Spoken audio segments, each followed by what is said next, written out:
We welcome all of you to the SEC Championship on CBS, presented by Dr. Pepper. From Atlanta, it's the Florida Gators against the Alabama Crimson Tide.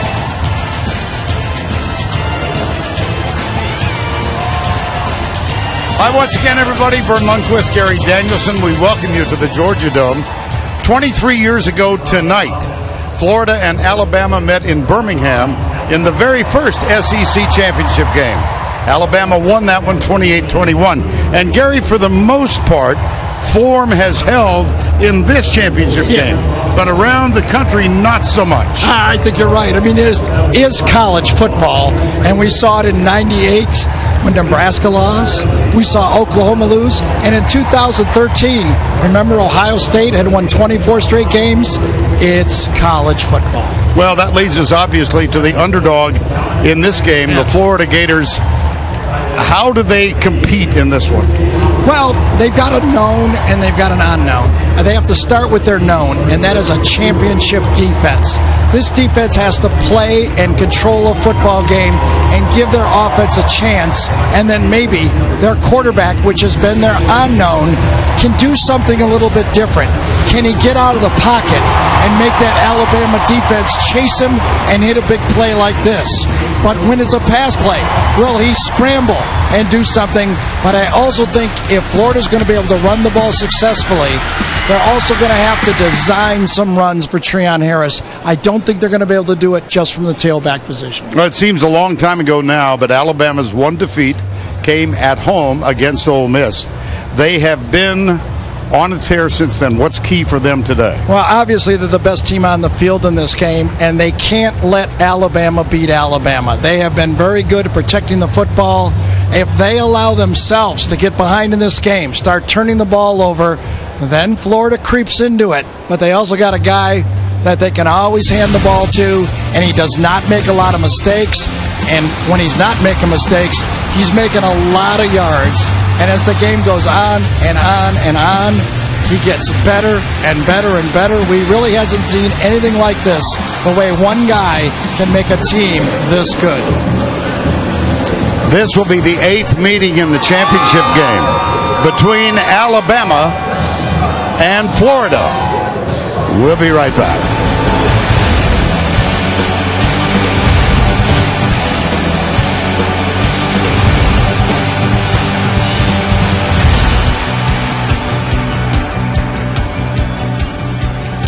The SEC Championship on CBS, presented by Dr. Pepper, is sponsored by The Home Depot,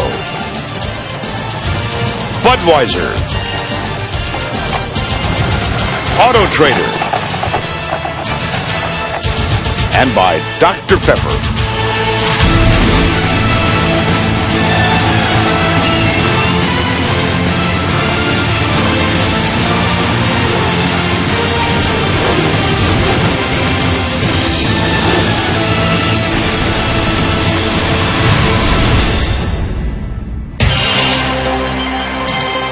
We welcome you back to the SEC Championship on CBS, presented by Dr. Pepper.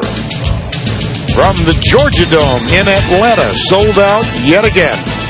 And first on the field moments ago, the Crimson Tide of Alabama. And right after that, the Gators from Gainesville. And let's go down on the field. Allie LaForce is with Jim McElwain. Coach, you won an SEC championship with Nick Saban. How do you win one against him? Well, I don't know. We'll come out and play our tails off, but I mean, what a great environment now. This is what it's all about, and I'm just so happy for our organization to have this opportunity. And you know what? We'll let chips fly. Your defense has been the strength of your football team while the offense has struggled to find its way. How will you find ways to score today? Well, first thing we got to do is be good on 1st and 10. You know, keep ourselves ahead on the sticks, and you know what? Play some field position, but most of all, just play our tails off. Thank you. Enjoy the environment. Thanks. Yeah, that's been the theme all week, sure, basically, right? Has. I mean, it's like, let's go out there, play our game, and I'll take whatever we got. And I think that's what he's preached his team.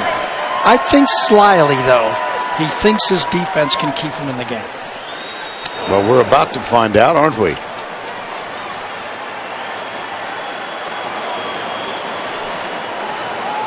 And Allie made her way across the field, but I think Nick Saban's ready to coach. So we will not hear pregame from Nick Saban. Championship history, as you can see, Florida's been in the event 11 times, trailed only by Alabama with 10, 7 wins to 5. They met in 4 of the first 5 games, mostly in the 90s. They went back-to-back in 2008 and 2009.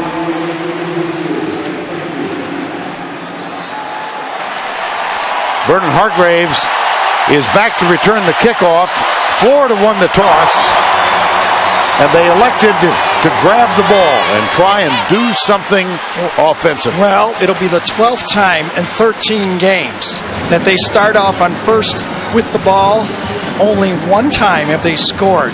8 punts, 1 missed field goal, and 1 time they failed on downs. It's really not worked all that well. Adam Griffith will kick off for the Alabama Crimson Tide. This is Hargreaves, All-American cornerback. That's a good one. And it will be Hargreaves taking a knee, touchback. Referee today is Matt Austin. And our replay official, Ben Oldham. Treon Harris, Gary. Well, there's nobody else. You know, he saved the season because he was the only other quarterback that could play. Now, he's not maybe the prettiest quarterback, and he struggled lately, but he is the Florida quarterback, and he has to just be an athlete. I just think he has to go out there and be an athlete today. Well, he replaces Will Greer, or he did replace, after Greer was suspended by the NCAA for 1 full season for use of PEDs. First down and 10. Kelvin Taylor is the running back. They toss it to Taylor. He gets a missed block at right tackle. And Marlon Humphrey is there to make sure he doesn't go very far. And there's the Chick-fil-A starting lineups about to appear on your screen. Sharp, Ivy Thurman, Kelvin Taylor, featured running back, and he had his best game statistically in the last game. It was a loss to Florida State. Ball is stripped by Reggie Ragland. Defensively. And this is as good a front seven as you will see. We chose Denzel Duvall. He was nicked, but he's really in the game. He's the only one we haven't mentioned in the starting lineup. Or as McElwain said, they're front 30. 3rd down 10. Harris out of the gun.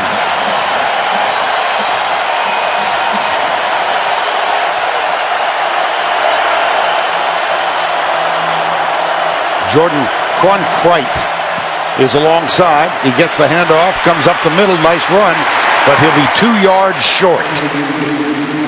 Jonathan Allen, who leads Alabama in sacks with 9, makes the tackle, and it'll be 4th down. Well, that's the 70th 3-and-out for this Alabama team. They're 2nd in the country to Clemson.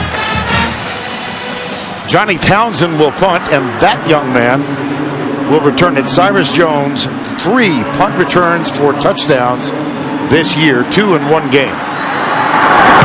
Here's Townsend. Beauty.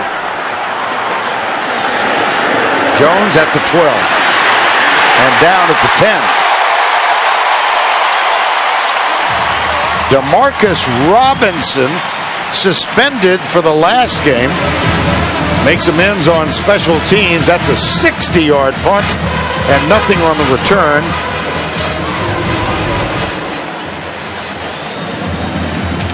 And here comes Alabama.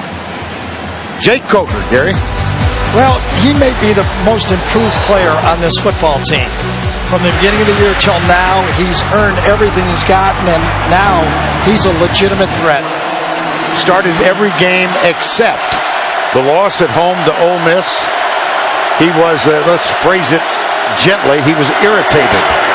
On the reverse, Ardarius. Oh, it's Kenyon Drake. Well, we didn't expect to see that. Holy cow. Drake with a broken arm 2 weeks ago. And Vern, Calvin Ridley gets the block. Watch the block by Ridley. Right there in the middle of your screen. Ridley lays the guy out. Well, how about that? Derrick Henry, first carry.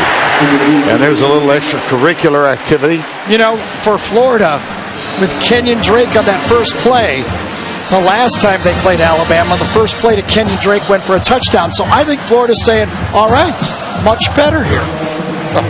Remember that game? Remember? I do. Much better. Coker puts Henry to his right side on first down 10. Here comes Henry. Well, you've met the quarterback. How about the rest of the Chick-fil-A starting lineups? You always want to give the cow time to burp. Ardarius Stewart, number 13, he has really come on this year.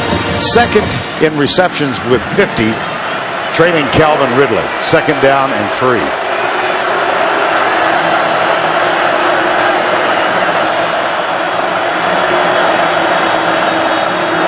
Play action, Coker.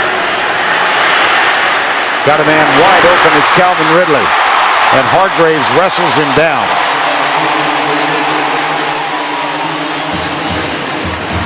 You know what's amazing here is with this stack right here, they get Ridley off and free. And look at the space for Ridley to find it. He finds the open area, and it's delivered nicely. That's a 14-yard gain and another first down. Ardarius Stewart in motion now. Henry. There's a collision of helmets. Joey Ivy, number 91, makes the tackle. Cox, Brantley, Ivy, Bullard, and Morrison, really the heart, along with Hargraves, of this defense. And both Bullard and Morrison are nicked. Vern and Jalen Tabor, number 31, is down on the field. He is an important player for this football team. One of their matchup corners.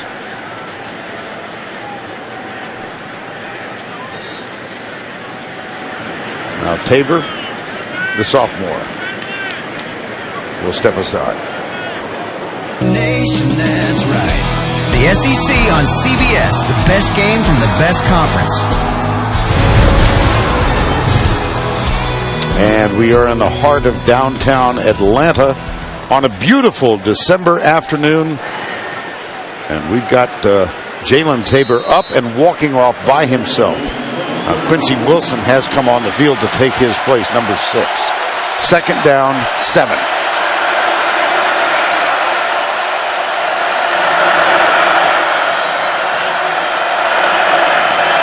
Derrick Henry in the backfield. He comes left.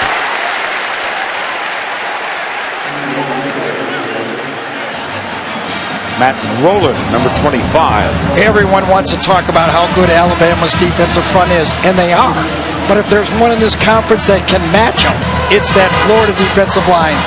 They have to get a tie. They have to be difference makers up front. Calvin Ridley is matched up against Quincy Wilson on third down, bottom of the screen, 3rd and 5.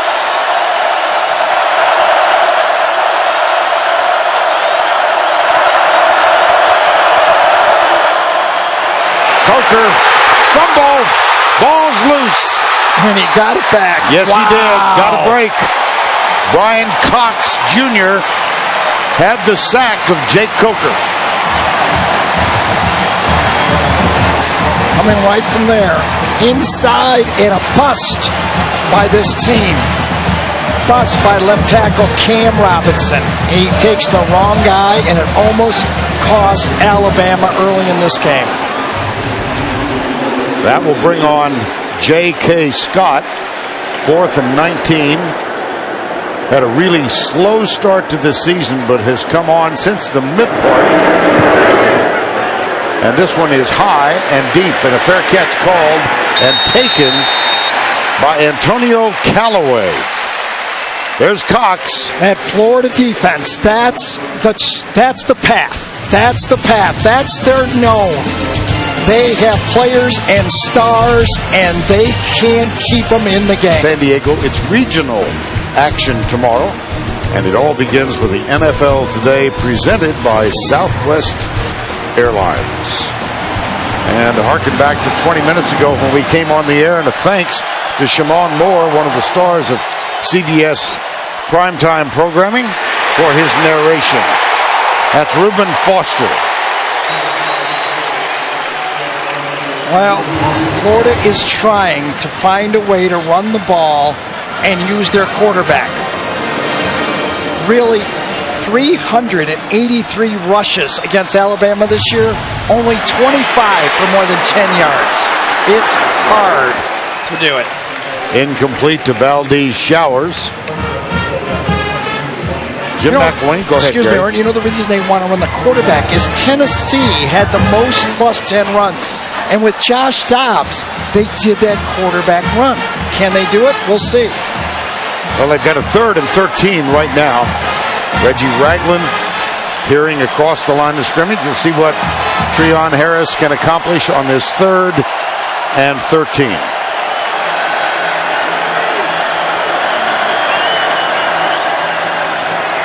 Handed off. Jordan Scarlett. Oh. 4th down. What did McElwain tell Allie? We can't lose on 1st down. And that's what they did. Lost on 1st down and got away from them. Jim McElwain, 4 years, the offensive coordinator for Nick Saban. He was hired off the Fresno State staff, and then after those 4 years, got the head job at Colorado State. They come after it and they block it, and it's not saved. It will be a safety. Keith Holcomb got it.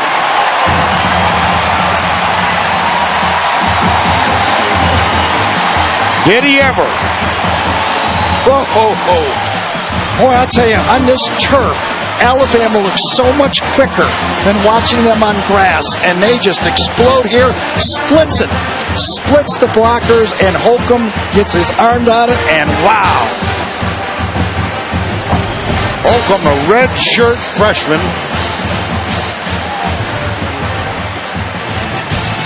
My gosh. Safety, almost a touchdown.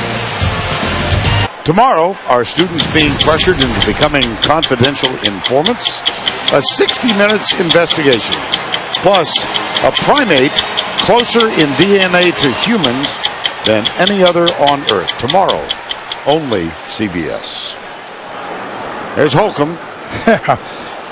And if it wasn't Holcomb, we could show you it could have been Harris.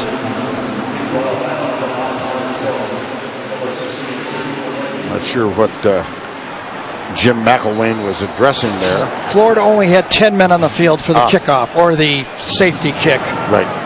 And it will be Townsend. And it will be Cyrus Jones. At the 14.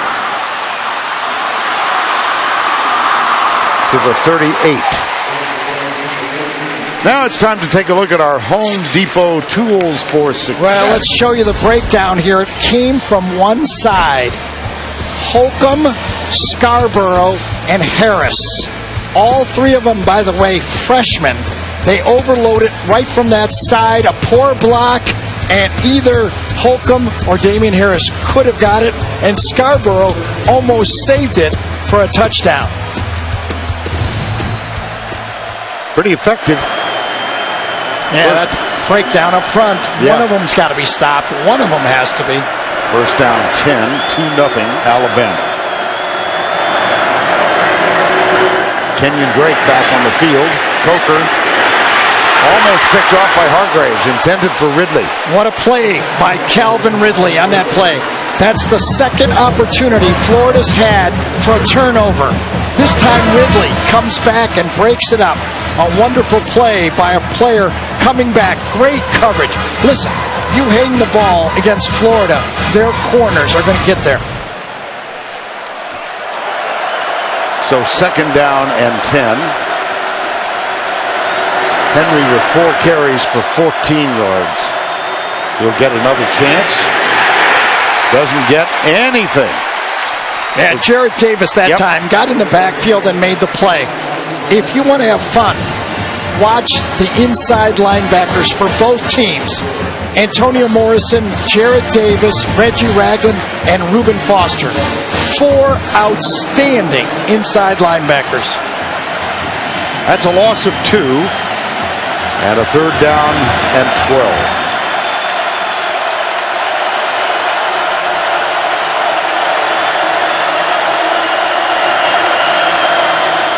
Rollout. Coker chased. Avoids the first. Avoids the second. Can't avoid the 3rd and 4th. 2nd sack. This one goes into the ledger of Jonathan Bullard. I said it. 2 best defenses in this conference. Florida has a championship defense. Can they find some help? 4th and 19.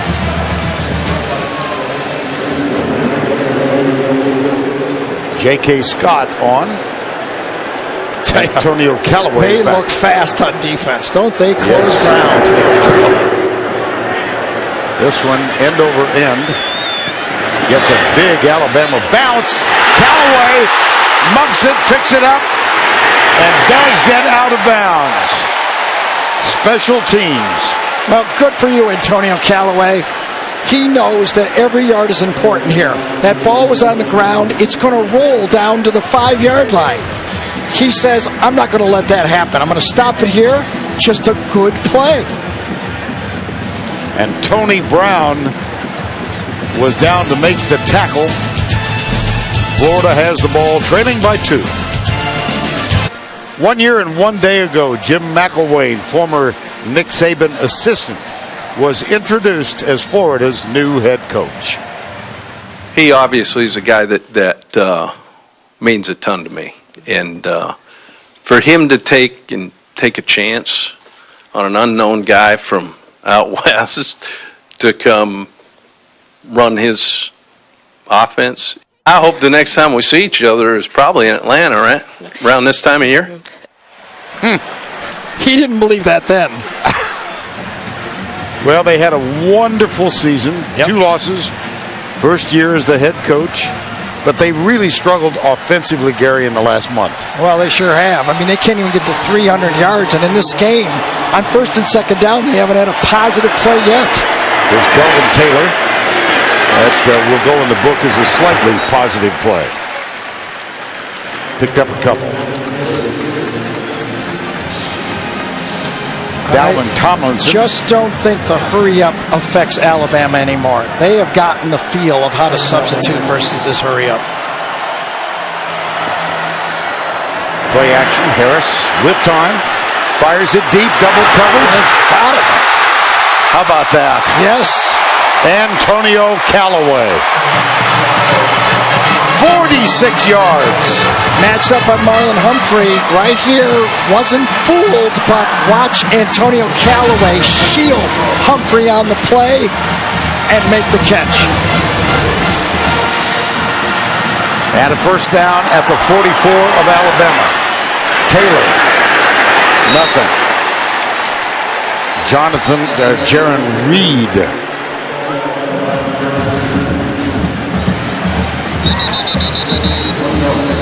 Alabama's defensive line. There's Reed. And for Taylor, 3 carries, 2 yards. Make it 1 yard.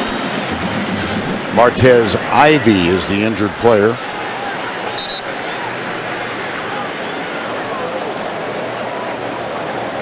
True freshman from Apopka, Florida. We'll be right back.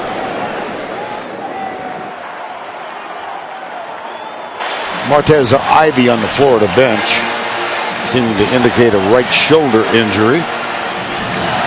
2nd down. Florida trailing by 2.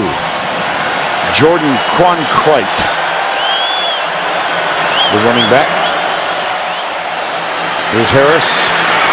Got him! Jake McGee, the tight end.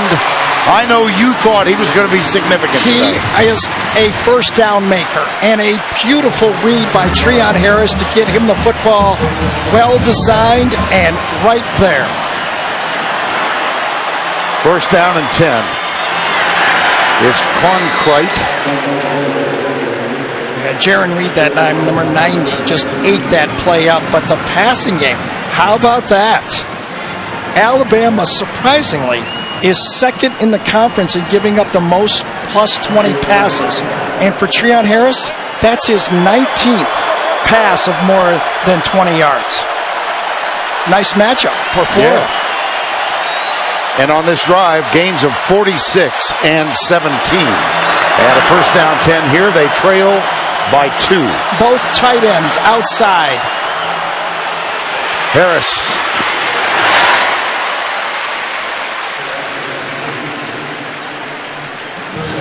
Well, we saw Martez Ivy going down with an injury. Let's go down to Allie LaForce with more. Vern, I believe you were right. Martez Ivy was holding on to that right shoulder. It didn't take the athletic trainers very long to feel in there and know, hey, we have to evaluate this further. So he ran back to the locker room, and as I know more, I'll let you know. Okay. I did not see anything on that play at all. Third down 10. Remember, Florida struggles for field goals. You have to take that in mind as they call this play. Time is called by Florida. Now, Austin Hardin for the year, 5 of 13.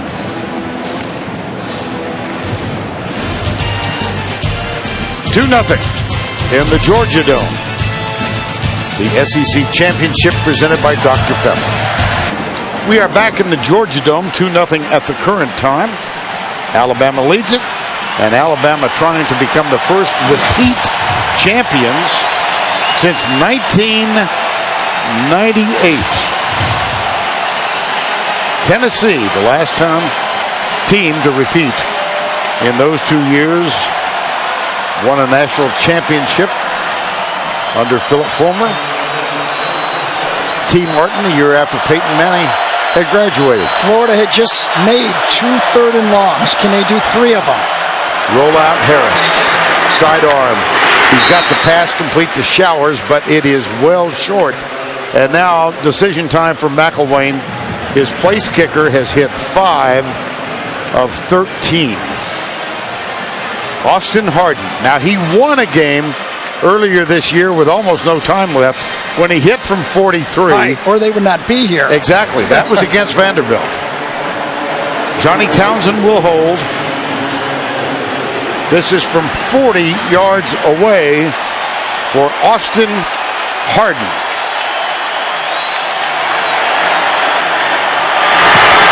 Blocked. Picked up.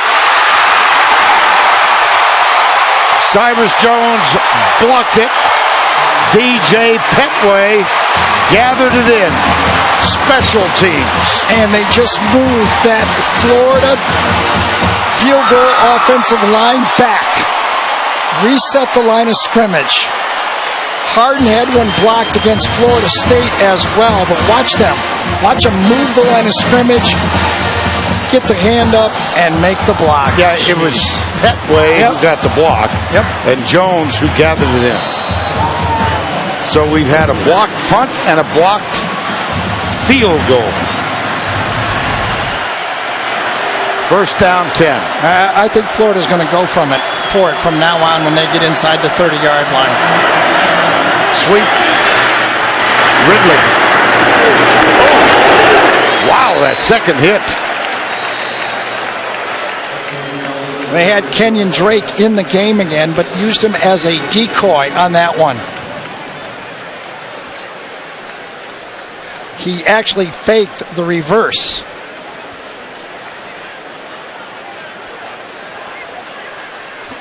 Flag on the play. Matt Austin is our referee.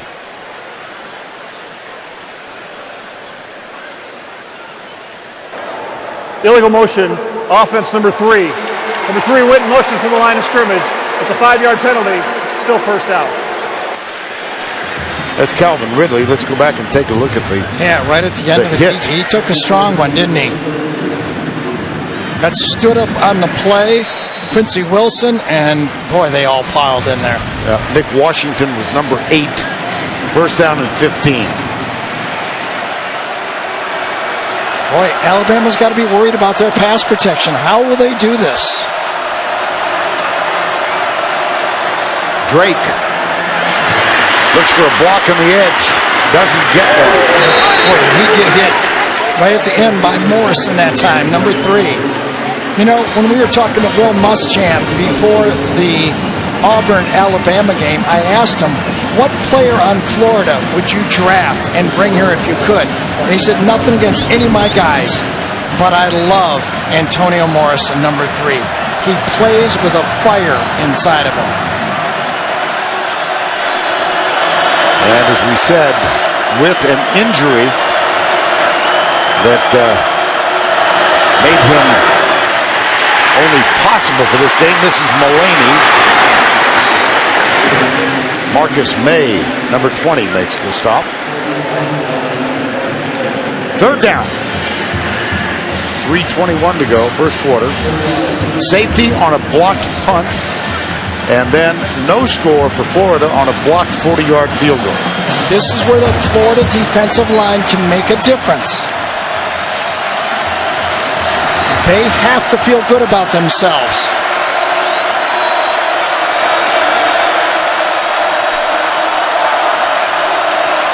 Cyrus Jones manned up, bottom of the screen, left side. This is Mullaney in motion, pressure. Inside pass, complete to Calvin Ridley. See, that's the difference. The way Florida plays those quick screens is they challenge you. They're going to make you hold onto the ball. You're not going to get the easy throws. Great defense by, that time, Quincy Wilson, number 6. So J.K. Scott out of Denver, Colorado, will kick it away to Vernon Hargraves. Brandon Powell, another of those who's nicked.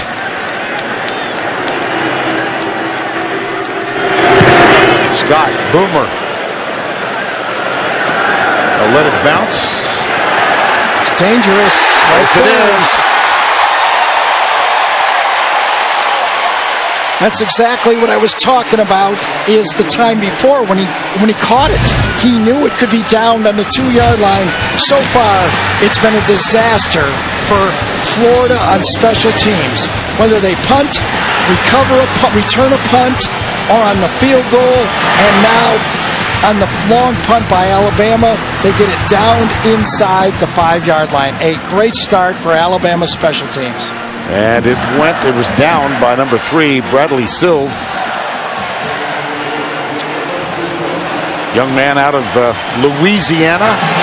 Another of those whose family was so affected by Katrina. Kelvin Taylor gets it in the end zone. And he gets a hard 3 yards out to the 5. Sure did. But you know, if you're Florida, you're saying, can we continue to survive? Our defense is giving them problems. Can we just not beat ourselves? As you see Ivy on the sidelines there, important player. They've already had to shuffle their line already. They got Trip Thurman at center. Cam Dillard's out. So this will be their 3rd guard at left guard. David Sharp has moved over to left tackle. Here's Taylor again. And it will be 3rd down as Dylan Lee, number 25, makes the stop. There's Lee, big interception earlier this season. Yep, that LSU game, he was basically the star of the defense that night.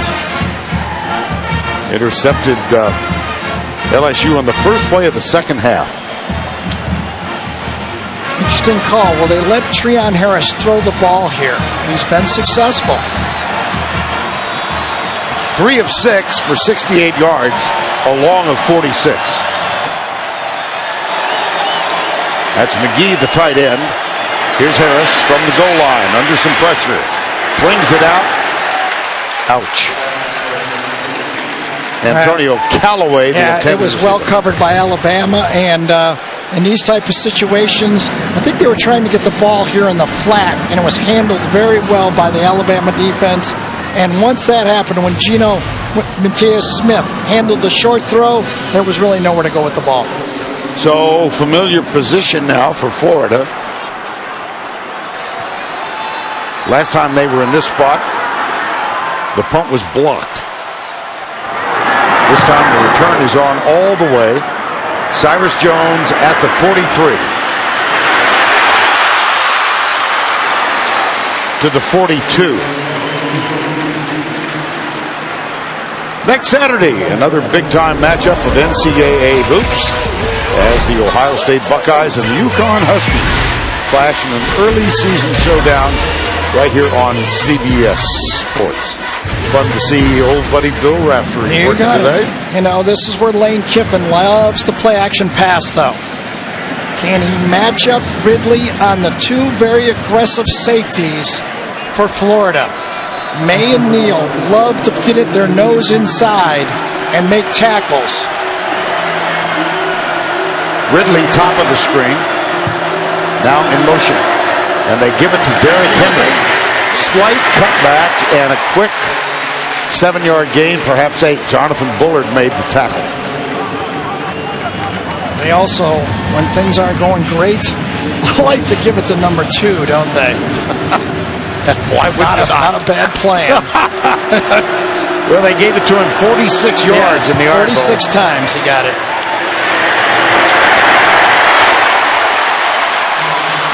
That's his 7th carry in this one. And it is true, he seems to get stronger as the game goes on. Or everybody else steps it back a little bit, and he does not get tired. He's a workout maniac as well.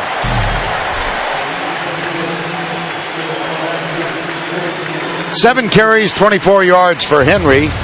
That is the end of the first quarter. Alabama leads. Will return to Atlanta after this message. And a word from your...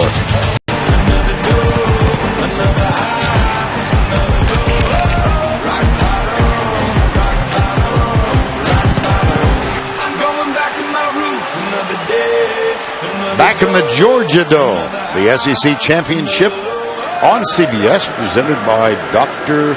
Pepper. We began the second quarter. Vern Lundquist, Gary Danielson, Allie LaForce, and Alabama with Jake Coker at quarterback. First down 10 at the 30. Kenyon Drake in motion. Give it to Henry up the middle. He's met. Ball's out. Yes, it was. How about that?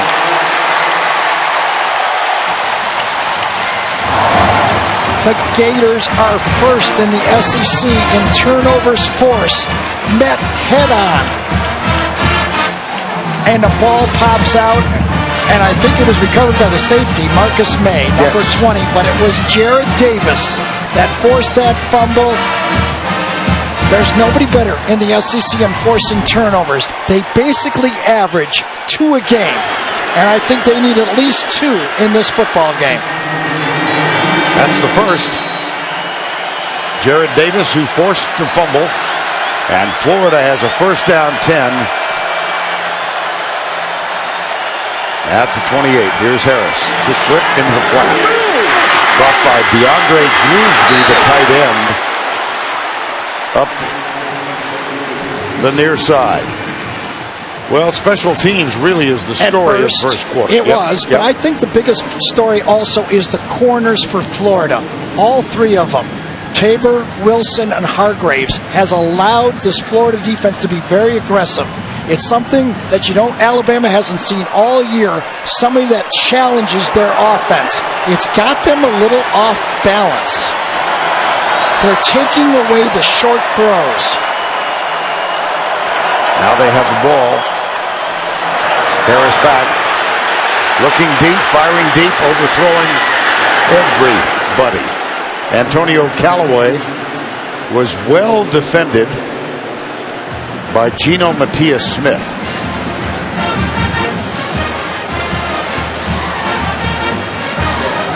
It was a read route all the way here, coming across the field and trying to find the safety. Harris thought he was going to go deep, and Callaway cut in front of the safety. That happens. You can live with that if you're an offensive staff. Second down, 10. Brandon Powell is in the backfield now, and Treon Harris uses the second Florida timeout. 2-0. Florida with the ball after Henry's. Thank you, Brent. And here, Derrick Henry, presumptive favorite, just fumbled the ball. Never over till it's over. A lot of good ones. If I had a vote, yes, I would have Keenan Reynolds on my vote, somewhere on my ballot. If I like him number 1, fine. But I would at least put him number 3. He's done everything in his 4 years. Stats, wins, and he's been a first-class man. And we get to see him next week in Philadelphia. Second down and 10. Harris rolls back under pressure, nails. Jeez. Wow. That is your basic gang tackle. Jonathan Allen, Jaron Reed. I don't know who's going to get credit for this one. And someone is injured. Yeah, it's Alshon Jeffrey Robinson. Excuse me. Yeah. Yes. Oh boy. Yeah, that was a 3-man sack. Yeah, he got his left arm pinned in there, and he's grabbing his forearm, his left forearm. That was right almost there. like the block punt, wasn't it, right there?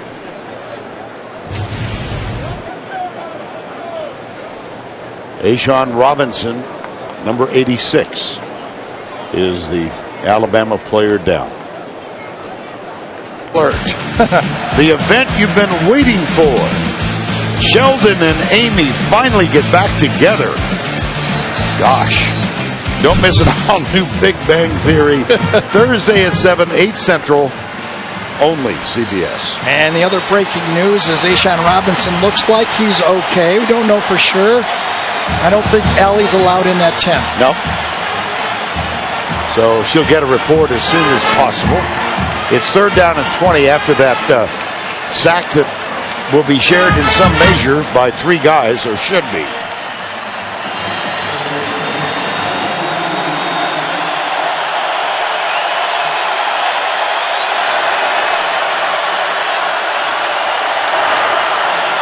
From the edge, watch out.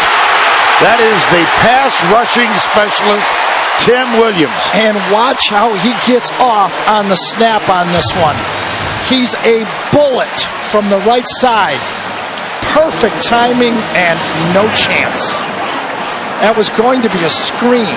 That's how fast that maybe the best pass rusher in our conference, Tim Williams, made.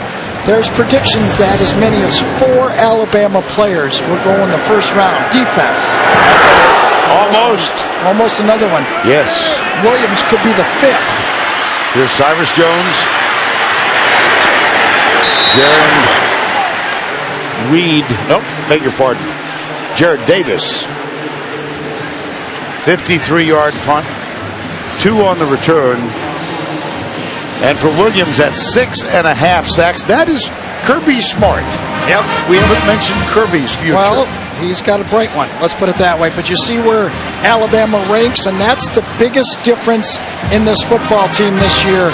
They have pass rushers, and they come in waves.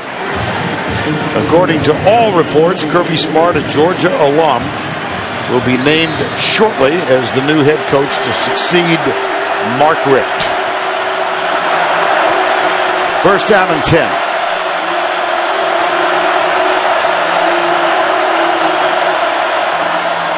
Play action.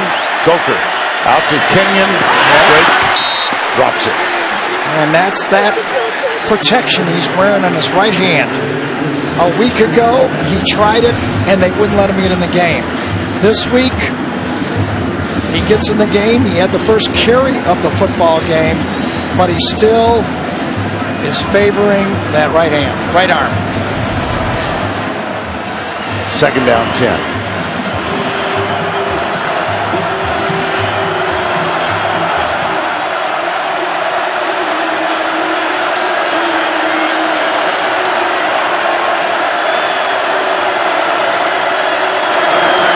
sweep. Ridley. Boy, look at them close. Oh boy, what pursuit by Hargraves. Vernon Hargraves, I'm telling you, these corners for Florida are elite, beyond elite. And they come up and they hit as well. Vernon Hargraves was saying, I don't really look forward to tackling number 2, but I'll do it. 3rd down, 8. A score of 2-0, a safety on a block punt. Ridley, for the moment, in the backfield. Now he's going left. 4-man rush, they stunt. Coker can't get it. 4th down.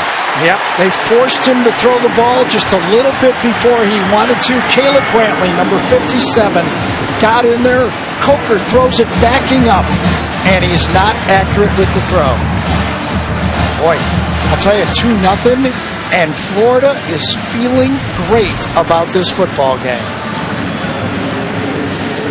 4th and 8. It's Callaway, the deep man.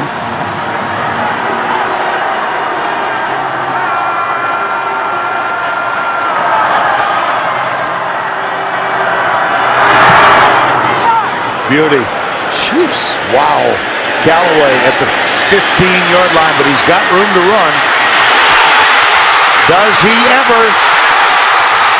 Antonio Callaway, no flags, touchdown, Florida.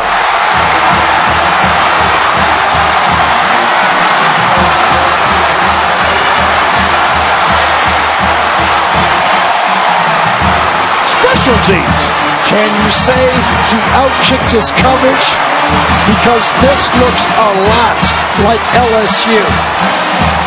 It's only the 2nd non-offensive touchdown Alabama's given up this year. A punt return, Texas A&M, Christian Kirk, and now another true freshman, Callaway, does it to Alabama. The future dentist is on for the extra point, which is good. Neil McInnes, you remember before the Florida game? Florida, Georgia? He is the ultimate walk-on. Gary, take us through it. Look at the space when he catches the ball. One cut and he's gone. One cut and no one had a chance at him. That's called a beautiful punt and a better, beautiful return. Callaway, electrifying. That's exactly what the Gators need. Something from something other than their offense. Wow.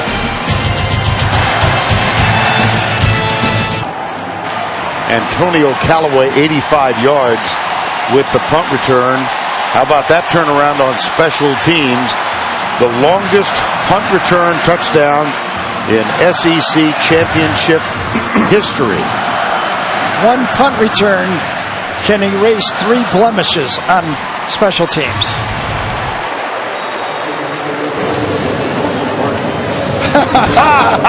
Good kiss for Mac. There you go. Oh my gosh. Austin Harden will kick off.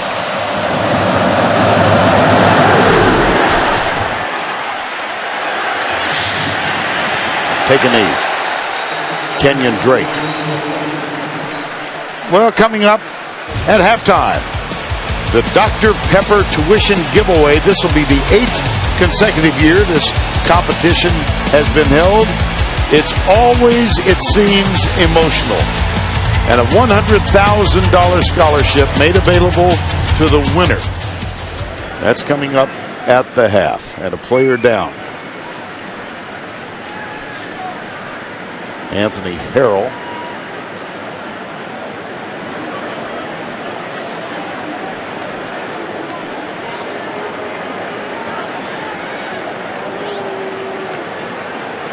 Senior special teams player. It's another injury in this ball game. I have to say I was surprised that Kenyon Drake was back there returning the kickoff. You know, there's a lot of violent collisions on that kickoff. There's Harrell right in the middle of the screen right there. Let's see what happens. Oh, he just his leg or knee went out while he was running. Well, we'll take a timeout. Good look at the Georgia Dome. That is 23 years old. I guess it's outlived its usefulness. Yeah, we need a new one. Yeah, need a new one, and it's next door. And now what does Alabama do? Do they try to pound Derrick Henry? Remember, he fumbled. The last pass, Jake Coker's backing up. Interesting.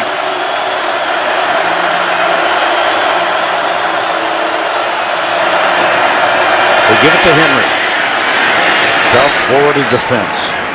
Joey Ivy, number 91, with this tackle. Well, the word is that Henry gets stronger as the game goes on.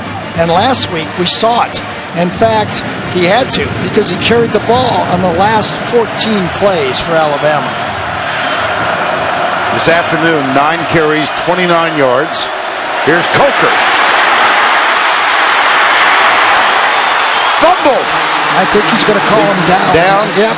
Okay. Yep. Knee down.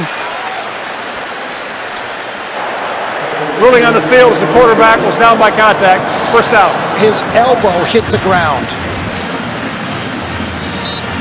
I don't think there was any contact. I just think contact with the ground. I got it. Yeah.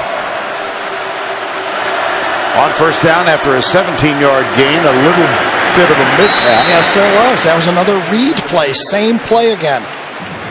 You can see Coker looking at Jake Coker looking at Derrick Henry going, listen, if we're going to do this, we got to get it right. I've already fumbled once. See him reading? See his eyes? Jeez. Yeah. That was close. 2nd and 8. They'll go left side. Wow, resisted again. That Florida front is challenged in an Alabama offensive line. An offensive line that everybody for the Crimson Tide said has improved. But this group they're playing against is a real challenge.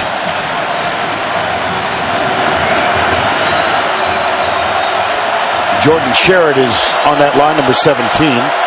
Here's Coker. Got the first down to Calvin Ridley. Vernon Hargraves with the tackle. Calvin Ridley just matched up with Vernon Hargraves. Hargraves going, I just did 2 years of Amari Cooper. I know you're good. It doesn't scare me. First down, Henry. Got into the secondary on that one.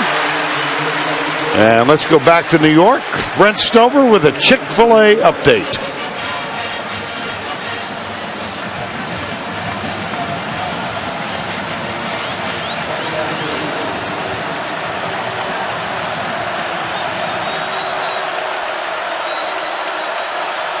Alabama's in an illegal formation right now. They don't have too many men in the backfield.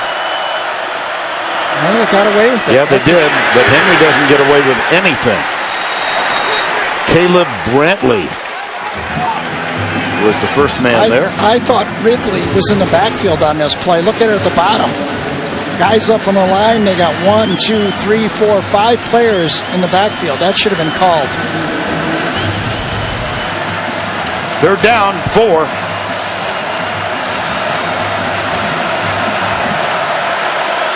Coker is 6 for 9. And Derrick Henry has moved into the number 2 spot all time in the SEC. Up the middle he goes. Great job by Jared Davis of hanging on, but he did get the first down. Alphonse Taylor led the way. We talked about how Treon Harris might open up the running game for Florida. It looks like the running of Jake Coker has opened up the running game for Alabama. They'll feed it to Henry again. And again, these yards are coming with some difficulty. Brian Cox Jr. and Caleb Brantley are part of that tackle. Henry's the last man up. Jim McElwain, hired, as we said, by Nick Saban. Pat Hill was the head coach at Fresno State. He knew that Nick Saban had an opening, and he called Nick and he said, I think you might want to take a look at Jim McElwain, my offensive coordinator. 2nd down and 7. Fake the toss. Mullaney well covered. Coker will run. We saw that against Texas A&M. That's when he really won the team over. He continues to do it. Not there, make the play, getting chased from behind by Brian Cox. Another 1st down. And the Verizon red zone stats for Alabama, 56% touchdowns. And they've got a 1st down and 10 here. Kenyon Drake behind Jake Coker. They hand it to Drake. And the defense is flying at him. Keanu Neal was the first one there. Well, Jake Coker showed this football team what he wanted to be. The leader, the tough guy. It was in this game that Nick Saban said not only did he win over his team, but Nick said he won over the coaching staff in this football game as well. Mentioned that Cooper Bateman started the Ole Miss game. Brian Cox is down, I believe. I think another one. Yes. Gee whiz. It is indeed Brian Cox. He was chasing Coker from behind on that play. Yeah, I didn't see anything again.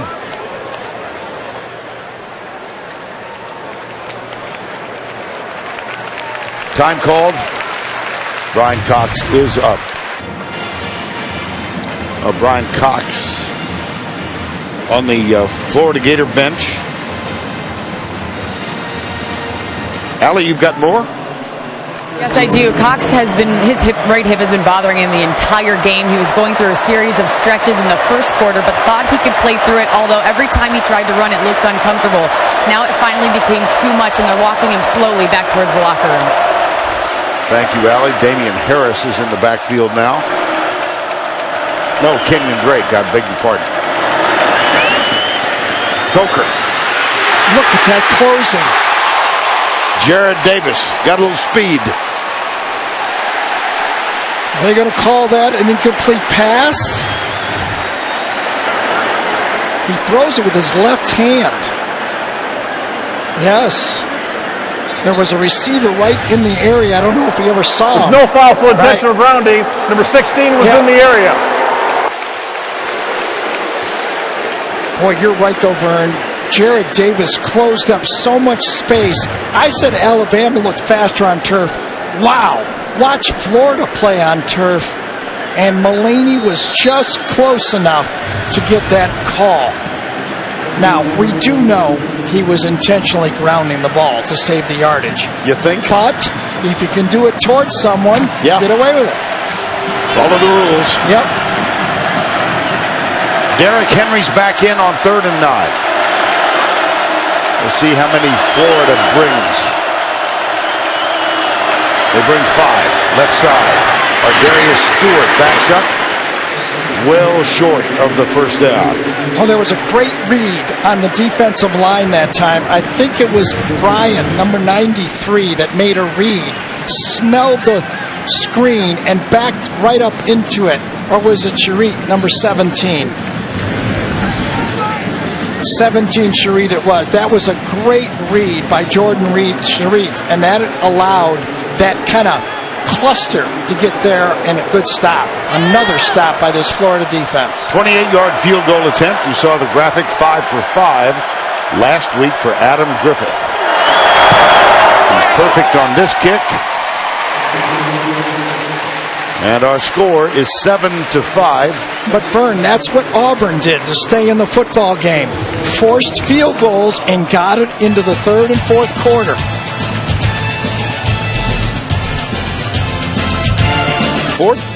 Adam, Rick, and Brian are here with us. Always good to have them present on site. And who overruled them? Who overruled them? 7-5 is the score, and as we said, Vern just punched me. Well, that hurt too, Vern. I'm telling you that right sorry. now. Was I talking? Sometimes you got to talk hurt. But when we're on the air, I don't know who overruled them. God, I didn't know you could hit that hard. Oh, get out of here. Vernon Hargrave. I was yelling Okay. to Steve Shaw in the back. I we knew have you were. one more look at this intentional grounding because I thought it was iffy. I thought it was intentional grounding. The referee, Matt Austin, calls it, and then he's overruled, and it was very close.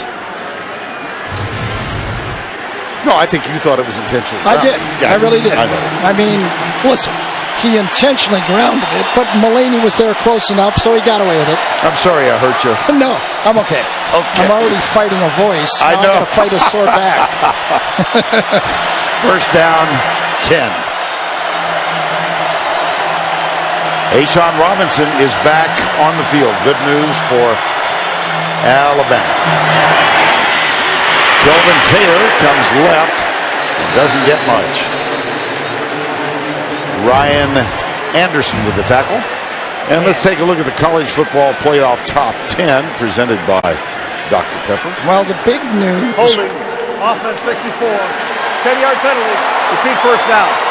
The big news was where the committee placed North Carolina, in my opinion. That was a clear message that they did not respect North Carolina's schedule, and it's going to be hard for them, at least in the committee's eyes, to climb into the top 4, even if they defeat Clemson. That game later tonight in Charlotte, and after the holding call, first down and 20.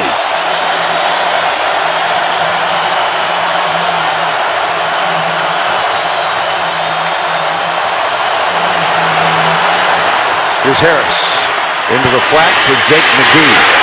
Breaks 2 tackles. Wow. My goodness. I did not think Jake McGee had the athletic skills to fake out 2 quick Alabama defensive backs. Watch McGee. 2 of them.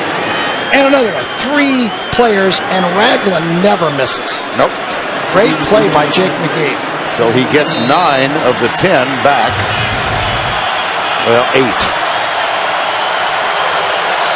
Second down, 12. Jordan Cronkrite.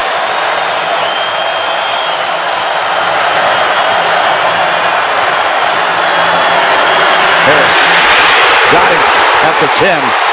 Ryan Anderson. That's his 5th sack of the year. Well, Ryan Anderson, number 22, plays the same position as Tim Washington. That's the rotation, as McElwain said, they're front 30. That's right. He called them creatures. He says, we're going to be playing against some creatures on that defense.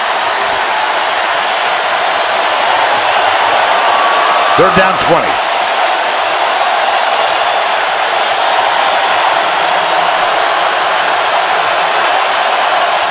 Four-man rush. Ragland coming. Harris running. And it will be 4th down.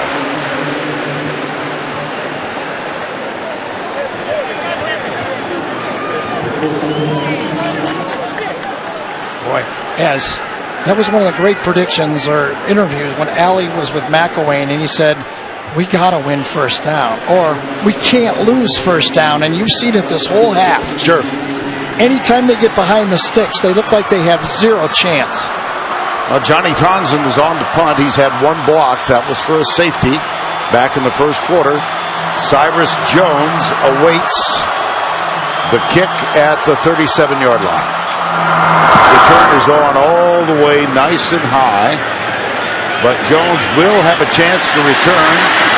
Cuts upfield, out of the tackle, and hauled down from behind at the 42-yard line by Jalen Tabor. 49-yard punt, 9 on the return. And a highlight of our telecast is always when we get to introduce the duck. And the Aflac trivia question. How many SEC championship game MVPs went on to win the Heisman Trophy in the same season? I'm underlining same, giving you a hint, Yeah, right? okay. The same season. First down, 10. Alabama has all 3 timeouts left. 3:28 to go before the break, and they trail. And the ball in the second half. Yes, that's right. Coker going deep for Ridley, and he's open. He has to wait on the ball. Wow,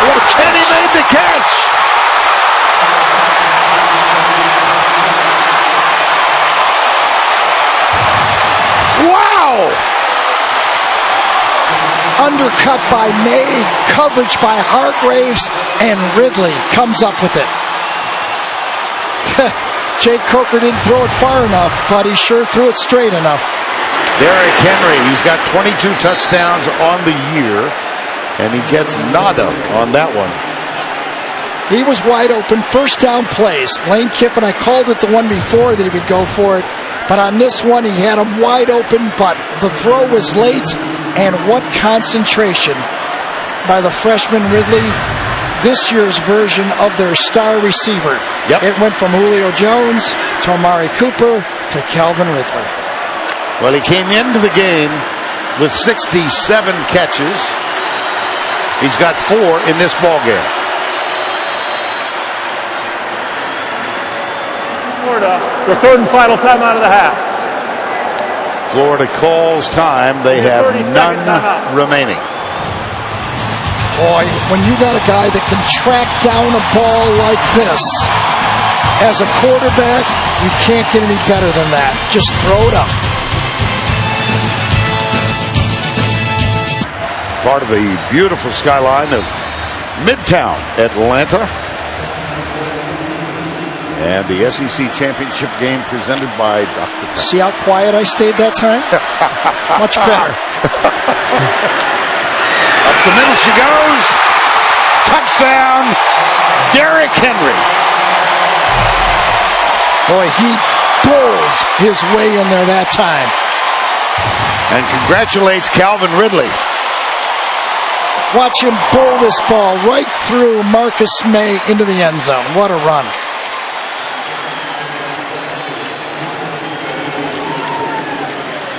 Lane Kiffin. Well, it was Offensive coordinator. basically the same play Lane Kiffin likes to use. When he can match up a receiver to a safety, that's when he likes to go deep. Adam Griffith with the extra point. Derrick Henry, presumptive Heisman Trophy winner. Jake Coker getting congratulations. Derrick Henry with the touchdown from Yulee, Florida. Single season rushing leaders. Tim Tebow is in the house. Trey Mason. Yep. Ties Tebow for most touchdowns. How about that? And Trey Mason right there.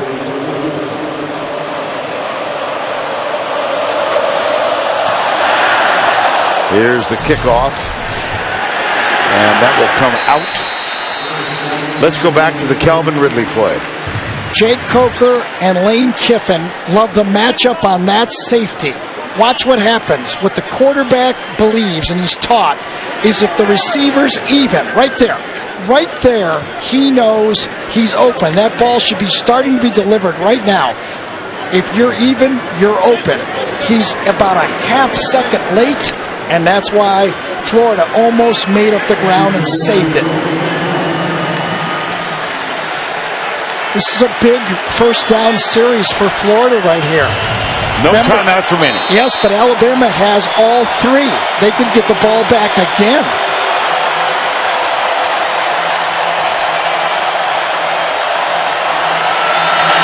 Harris batted backwards into the arms of Harris.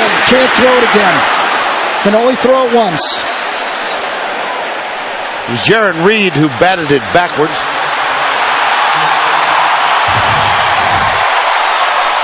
One chance. It bounces, and now he can only be a runner. Well, there is a huddle among the officials. Well, I think the huddle is going to be with Nick Saban, whether he wants to accept it. Illegal forward pass. Offense number 30. Quarterback threw a second forward pass during the down. It's a 5-yard penalty from the spot of the foul. Lost it down. Second down.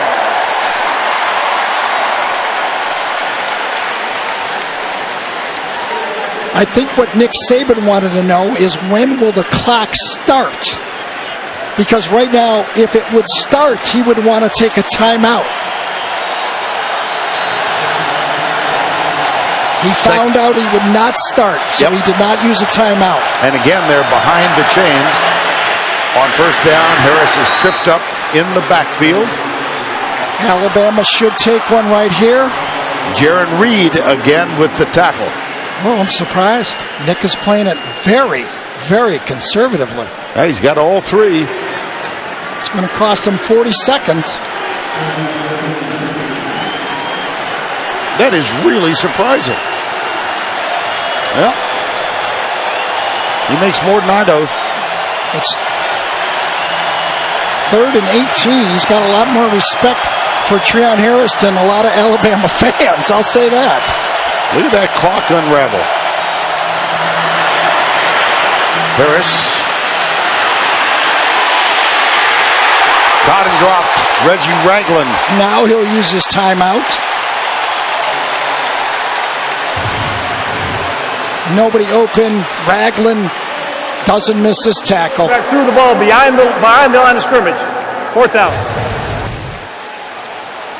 So it was an incomplete pass. Was that what happened there at the end of it? I thought it was just a sack. He wants to know right there, do I have to use a timeout or not? He's got enough of them. Yep. I'm surprised because it did cost him 35 seconds. Maybe he figures he doesn't need it, the 35 seconds. Now Johnny Townsend. Are they going to take a delay? Well, they are going to get a delay of game. The clock wasn't running, but it's going back 5 yards more.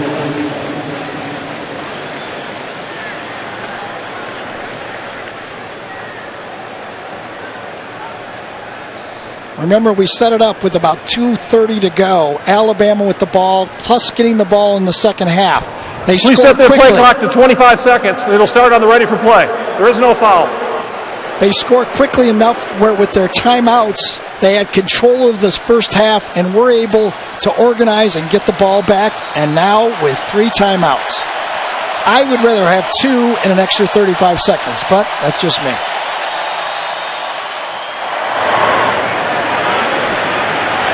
Silas Jones at the 25. Flags. Yep, blocking the back. Yeah. Oh, Nick will be irate with this call. Tony Brown, number 7. He'll be irate with Tony Brown, number 7. It was an unnecessary block, and he puts his team in tough. Yep, that's who he was. He wasn't going after the officials. He was going after Brown. Yep. During the return, illegal block in the back, receiving team number 7. 10-yard penalty from the spot of the foul, first down. Yeah, that's a scoring opportunity. Watch Tony Brown. Scoring opportunity taken away with that block in the back. That is about as... Yes. That's obvious. Yes. And silly. And Nick knows now they take a scoring position and put it backed up. And I don't know how good he feels about considering the sacks and the skill for Alabama's secondary, what he wants to throw the ball backed up where he is now. Did I say Alabama secondary? The skill for Florida's secondary is what I was referring to. Well, Ridley is going to break the huddle and come way wide right. Mulaney's in the slot, or Darius Stewart. When McElwain was the coordinator, I could call the screen pass. I would knew it was coming. What about Kiffin? How about handing it off to Derrick Henry and getting nothing out of it? And let's answer the Aflac trivia question, which was how many SEC championship game MVPs? There were 2. You got them both yesterday. Yeah, I'm starting to scare myself. Yeah. Danny Werfel under Steve Spurrier. Cam Newton in 2010 put together one of the more extraordinary seasons in college football. You know what's an interesting stat about this game that I read also is this will be the 20th consecutive year that a new starting quarterback will be the winning quarterback in the SEC championship. When you think about it, as you look at the injury to Robinson right there, A.J. McCarron was back-to-back national champions, but he was not back-to-back SEC champions. Remember, 2011. Right. There's Coker. And let's see if we can determine what happened to Cam Robinson. In the last minute, it is subject to a 10-second subtraction. Florida has accepted the 10-second runoff. Alabama has decided not to take a timeout to save it. Please set the game clock at 40 seconds, and the game clock will start on the ready for play. It was a great punt by Florida. It was well covered, but the penalty changed the whole strategy at the end of the half. This is a big win for Florida. Getting out the half, the score the way it is, I think they got to take this and be happy.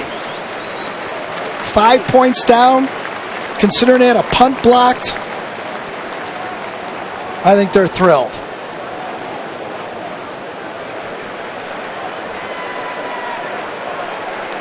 Well, they are taking Cam Robinson directly into the Alabama locker room. And Corin Curvin, number 78, will take his spot.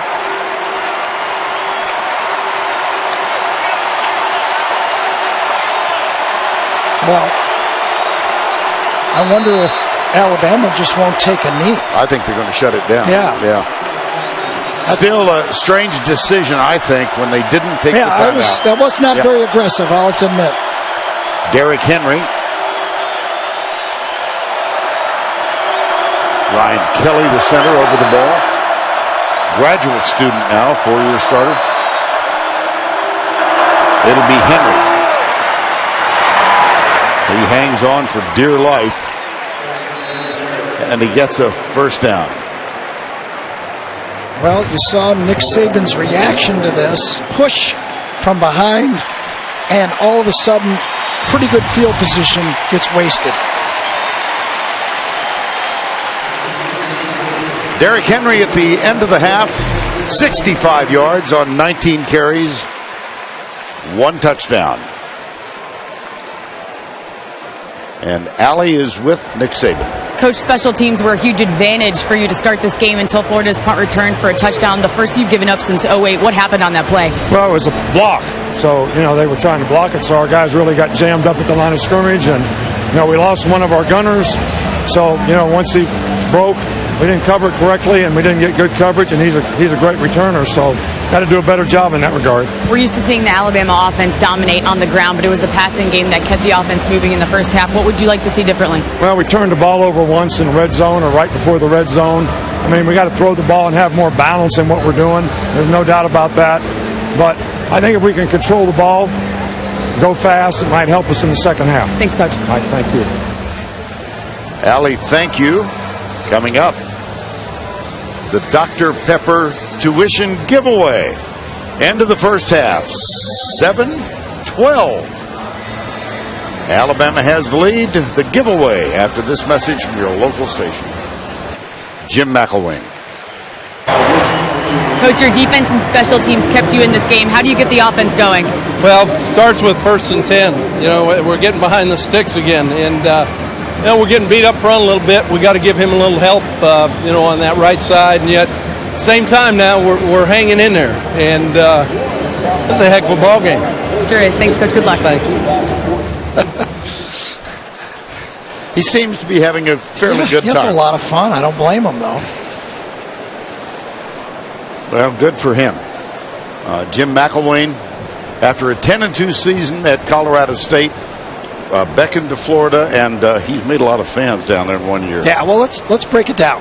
Okay. The defenses, 0-0, both great, right? Special teams, 7-2 Florida, even though it started out bad. Offense, 10-0 Alabama. So you can see it. Last week against Florida State, Florida got discouraged as the game went on. I don't think they got tired. They just looked at the scoreboard and go, can we get any help? Do we have a chance to win the game? Anything else that goes good for Florida will keep that defense alive all through this game. Well, they are going to be on the field to open the third quarter as Alabama gets the ball. Oh, and by the way, I owe you one punch. Right in the back one of these times. Is that right? Yeah. Still hurting? Yes. Well, there's power in these aging arms. Just remember, don't lose sight of me. It's coming. Here's Austin Harden with the kick. Kenyon Drake. Oh, my goodness. Decides to bring it out. I was surprised that he would be doing it, but he aggressively is doing it. He carried it in his right hand, too, the whole time. That's the one that had the pinhook in it on his right forearm. He must have the confidence of Nick Saban. He fumbled on one kickoff this year against Ole Miss, and he almost dropped that ball. Almost stripped, and he recatches it. Look at that. He recaught it. Vern Robinson and Cox are both on the field. Okay, Brian Cox is on the field for Florida, injured, and Cam Robinson, left tackle, is on the field for Alabama. First down 10. There's Robinson. Or Darius Stewart. That's the reverse. There's Stewart, gets the toss. Out of bounds on the sidelines. Knocked there by Jared Davis, who's having a terrific football game. They can run, those two linebackers. Morrison almost got that one. Henry has been stopped. Now, that's a good defensive effort against Derrick Henry, but the game is long. Treon Harris, not much, but that's all they got. And we talked about it on-camera special teams. Good clip. Little wide receivers block is Darius Stewart. That worked. That's Darius Stewart started the year nicked. He was coming on the end of last year, got nicked, and O.J. Howard, the big tight end out there in that formation, really handled the blocking on the quick screen. That's a first down 10. Alabama substituted late, so the officials are allowing Florida to make a decision. Good refereeing. Henry. Stopped again. Yes, indeed. Jonathan Bullard and Caleb Brantley collaborating for that stop. Well, there's no doubt that this is an elite defensive football team. And I know, as I said, I suspect McElwain was playing a little bit of possum, saying, oh, we have no chance, these are creatures. But I bet he was selling all week that we're just as good as them. Let's put some fear in this team, get into the fourth quarter, and see what happens. Second down 9. Flag.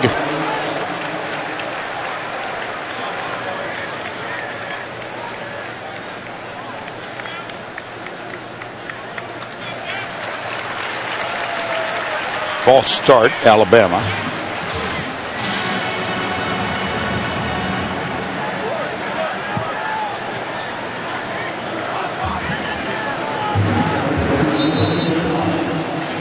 Ball moved to the 35-yard line. Just watching number 3, Antonio Morrison, is really a revelation. Remember, he had major knee surgery in the bowl game last year.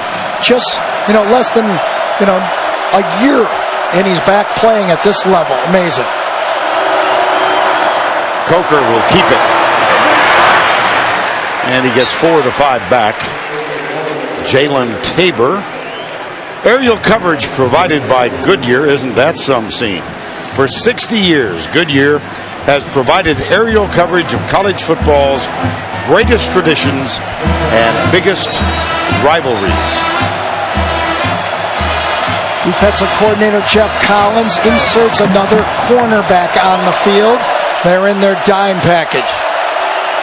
Third down 10. 6 defensive backs on the field for Florida. One of whom, Hargraves, is over here, bottom of the screen. Now Ridley comes, and he's the slot receiver, and Hargraves backs off. Coker drills it, incomplete, fourth down, punting situation. Roughing the passer. Oh, boy. Automatic first down. Jared Davis, number 40.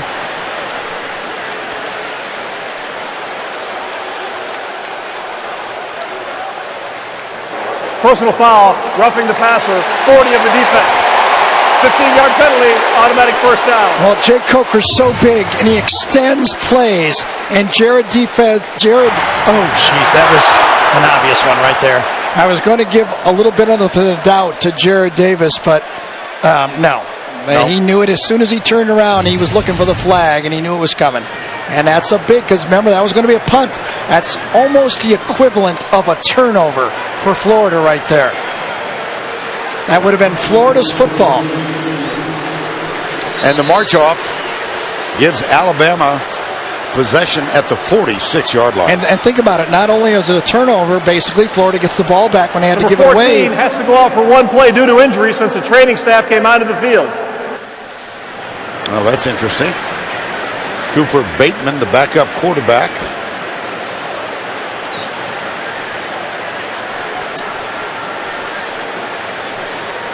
And Nick wants to argue with that call.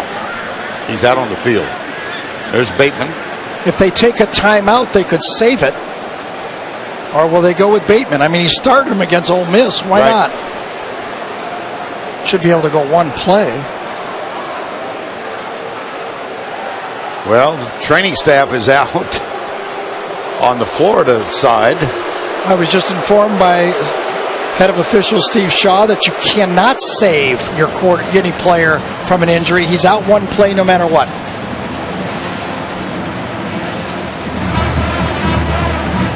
I think Nick's trying to get clarity on that right now. I think so.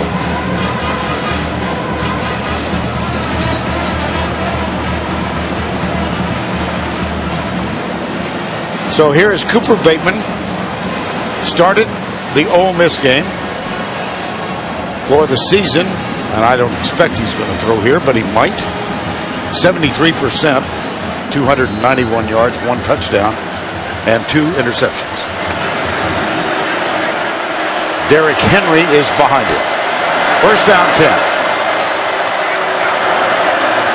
Henry.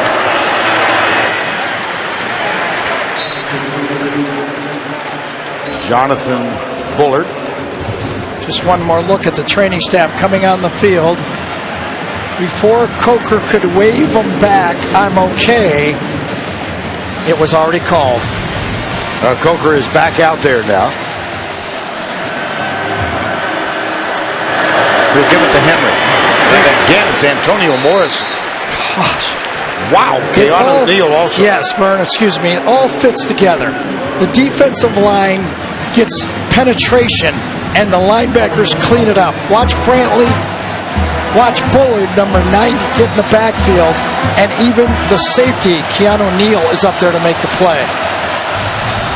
For the game now, 22 carries, 71 yards. But his longest gain has been 9 yards. Here's Coker. Hit from behind by Jared Davis. Yeah, Davis went for the football. I'm surprised Coker could hold on to it, to tell you the truth. I thought Jared Davis was going to pop that baby loose. Coming from behind, got him, goes for it, and just tucks it just in time.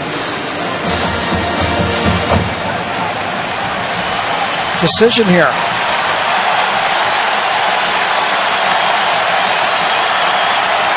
Mullaney out. They bring basically in another tackle. Brandon Green, number 89, is in the game. 4th and 2. Play action. Into the flat. Caught. Darius Stewart still rumbles down the sidelines.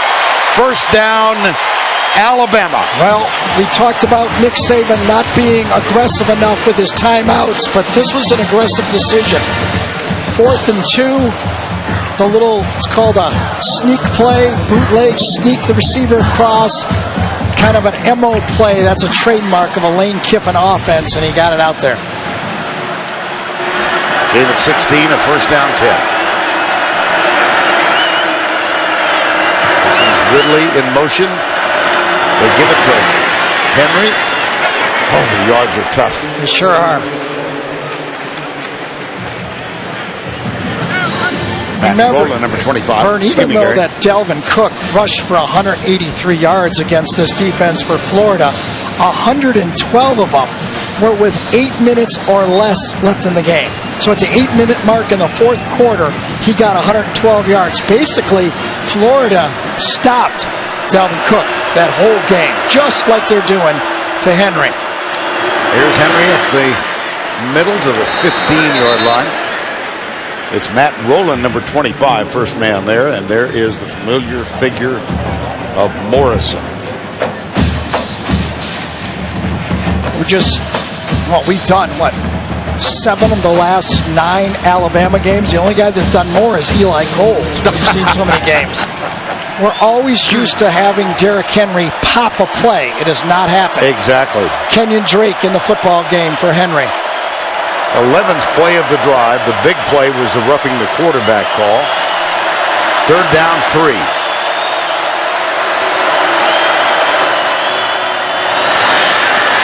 Coker faked it to Drake and got to the 12. Not enough. Not enough. I don't think so.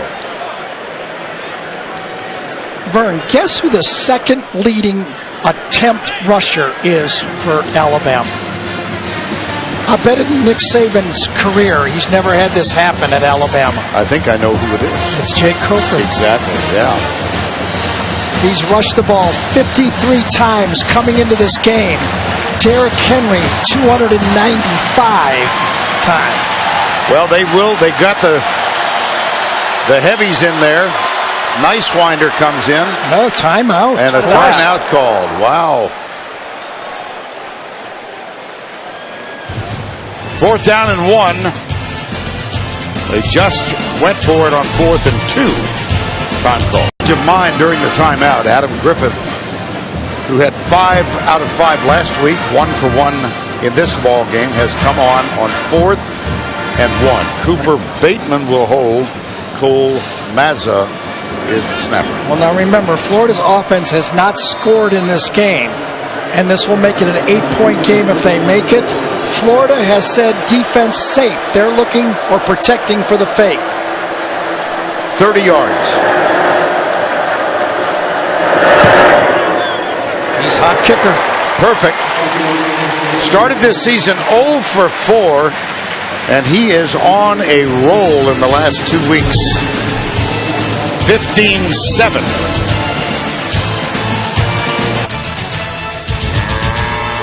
And by Chick-fil-A. 15-7 in the SEC championship game, presented by Dr. Pepper. And a reminder that toward the end of the game, the play of the game presented by Napa Auto Parts. Any number of them candidates right now, but most significantly on that last drive was roughing the passer, Jared Davis. Take another look at it. Remember, the drive would have stopped and ended up being a long 12-play drive, but it would have been stopped right there. It ate up, 7 minutes on the clock, basically? Yes. 12 plays, 65 yards, and a 30-yard field goal.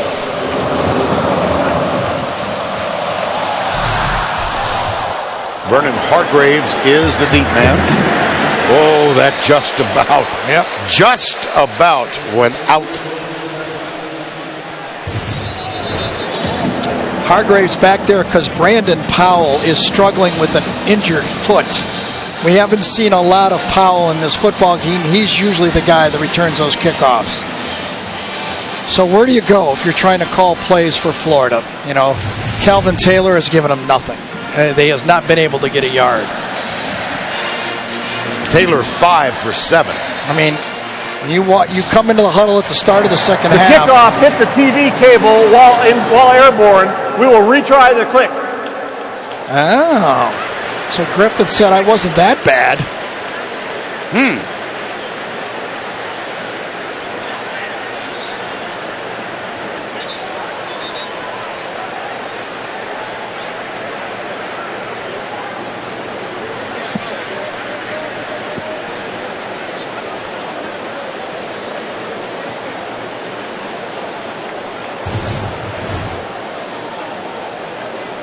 See the ball above the ribbon. And boy, that did not touch anyone. Not on that one. That didn't touch anything. That never altered its rotation descent? at all, No, did it? not at all. Might have happened earlier. Nipped it.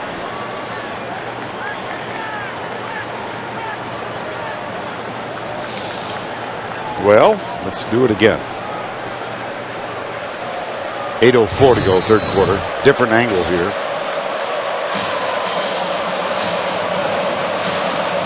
I don't see anything. Did you see the rotation change at all? I did not see that. Here's the kick. This one. Same result. Yep. Oh, well, that's 3 minutes I'm not going to get back in my life ever. Nothing happened. Nothing happened. Nothing happened. Take over this one, Vern. Here's what happened. Nothing happened. Nothing. That was succinct. First down 10. Florida trailing by 8. Their only touchdown, an 85-yard punt return by Antonio Callaway.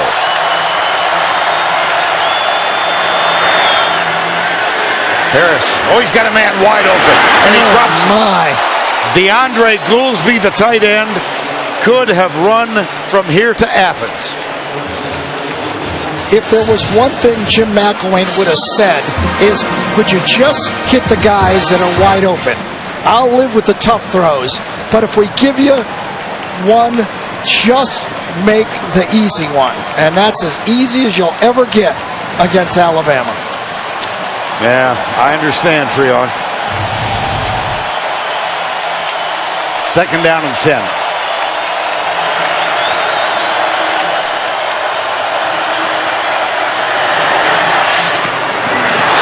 Incomplete. That hit DeMarcus Robinson. Robinson playing in this game only because he received the blessing of the seniors on this Florida team. Robinson has been suspended 4 times in 3 seasons. Most recently for the Florida State game, Jim McElwain said he'll play if the seniors want him on the field. They voted in favor of having him on the field. This time, Alabama's using their 3-man rush. Ragland and Williams could rush or they could drop. Here they come. Flag on the far side of the field. Before the snap, false start, 11 offense, 5-yard penalty, still third down. DeMarcus Robinson. Far receiver. It was top of the screen, but we got an ISO of it, and he did flinch. Kirby Smart brought the house on 3rd and 10 that time. Alabama's the least blitzing team in the SEC. Coming into this game, they'd only blitzed 74 plays. Florida 0 for 7 on 3rd downs. Looks like they might be bringing 5. They do not. They bring 4. Ragland's one of them, and it's behind the intended receiver. Oh, he had Callaway too. Yes, he did. Callaway he beat the press, got to the middle of the field, and a poor throw, he had him. Callaway puts his head on his helmet because he knew, watch him, beats him off the line of scrimmage. He owns him. Ball's behind him by a good amount. So Johnny Townsend is on. He's had 1 blocked. That resulted in a safety. Another was close. Cyrus Jones back to return. He's at the 35. Returns on all the way. And Jones drifts back. Avoids the potential tackle. There's another block in the back. Yep. Holy cow. And there's another flag. Yep. Coming back.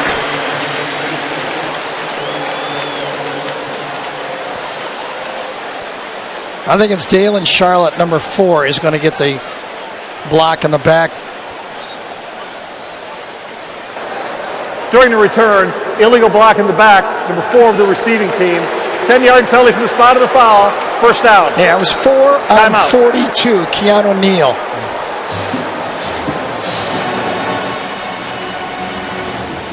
It's easy to watch them up here. Sure. They're playing against good athletes. Left side, watch it. Left side, boom, right in the back. And that would have been a tackle by Neal. That would have been tackled right there.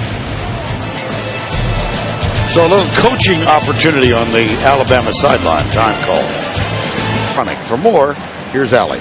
Thanks, Vern. Beginning with the class of 1994, one of the great traditions of championship weekend here in Atlanta is in the induction of the SEC legends. The class of 2015 is comprised of team record holders, national champions, and college football Hall of Famers.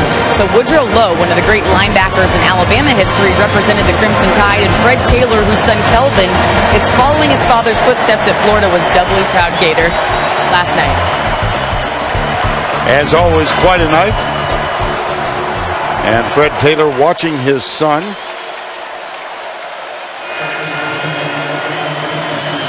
He's checking Twitter right now. Or Facebook or whatever. Yeah, Instagram. One of those. Yeah, Facebook. Well, just keep going. 15-7. Henry. 6'3", 240. Tackled by Marcus May.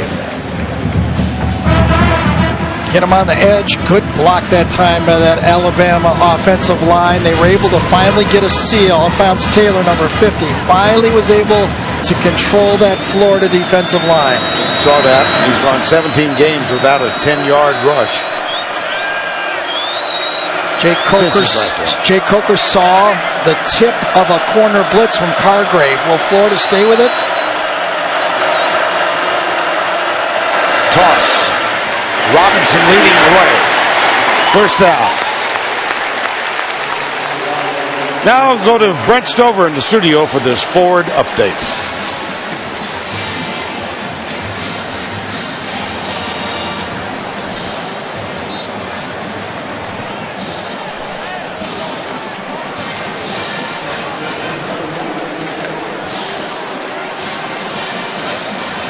Thank you, Brent.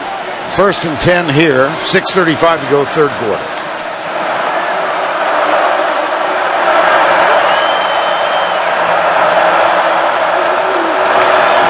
Kenyon Drake. Tackled by Antonio Morrison. Well, I can tell you what, Kenyon Drake must have had a great week of practice this week to earn the confidence of Nick Saban. Remember, a week ago against Auburn, with two of the young running backs, Damian Harris and Bo Scarborough, Nick Saban did not trust either one of them. He gave 46 carries to number 2. Kenyon Drake has now caught 3 balls, and he has run once. 2nd and 3. Henry back in the backfield. Cuts back to his right. This time it's Joey Ivy preventing him from getting loose. I'll tell you, the quickness of this Florida defensive line, they're not as powerful controlling and making a push, but boy, do they get off blocks. Jeez, Ivy that time pushing, stalemate, get around, throw the block off, make the tackle. Beautiful defense. Look at the rushing totals for each team. Nothing for Florida, 117 for Alabama. 3rd down, 2. 3 wide to the left side. Ridley. Oh, Florida uses, Alabama uses their second timeout. Little confusion. Time call. Network. Beautiful nighttime view of downtown Atlanta. Comfortable night. Excuse me, Vern. Sure. Gators have a decision here as one of the major players for this Gator defense, John Bullard, going off the field. Do they attack and blitz the line of scrimmage, or they depend on their front 4 to get a little bit of penetration and let the linebackers clean it up? Those linebackers are sideline to sideline tackling machines. Henry is split wide to the right. That's Ridley in motion. Coker up the middle. He's got the first down plus. Right now, head coach of Auburn, Gus Malzahn's going, wait a second, they're running our offense here. That's what I used to do with big Cam Newton. Fake the jet sweep, run the counter, and just power the quarterback in there for the first down. Tim Tebow, by the way, was smiling on that play, I'll bet. I bet. That was his offense in this championship in 08. There's the toss, the fake reverse, Ridley. Oh, what a tackle. Oh, boy. Duke Dawson. Number 7, Duke, watch, fake the reverse. They've already ran this play once in the game, and Dawson just lays out and makes the tackle. It looked like Ridley limped off, to tell you the truth. Here's Kenyon Drake leading the field. Mullaney will come on, and Ridley is hurt. A late substitution again by Alabama. The officiating crew will slow it down and look to the Florida bench. No substitution, play ball. Cam Sims has replaced Ridley. First down.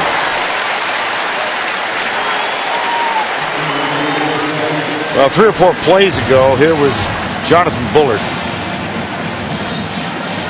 Number 90. Right in the middle of the screen, walks back, it's left hamstring, bending over, trying to stretch it out. And obviously, as we see, we thought Ridley took that hit on that reverse. Well, it wasn't a reverse, it was a fake reverse. First down 10 at the 38-yard line. Henry, a single-season SEC record. He's got an even 100 in this ball game.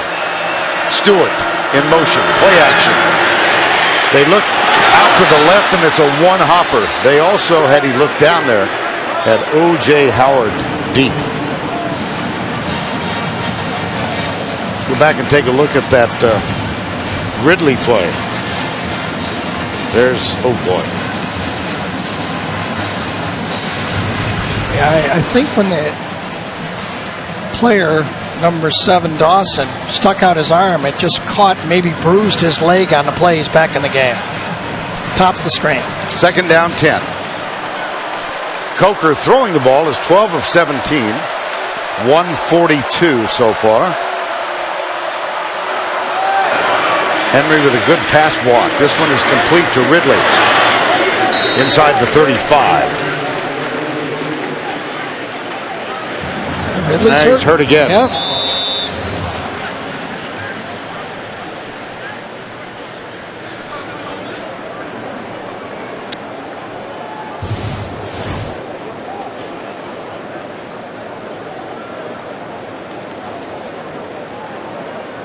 I actually think when he cut on it, it bothered him again. It was probably the same injury that had before, and it was re-aggravated when he tried to cut real hard on the play.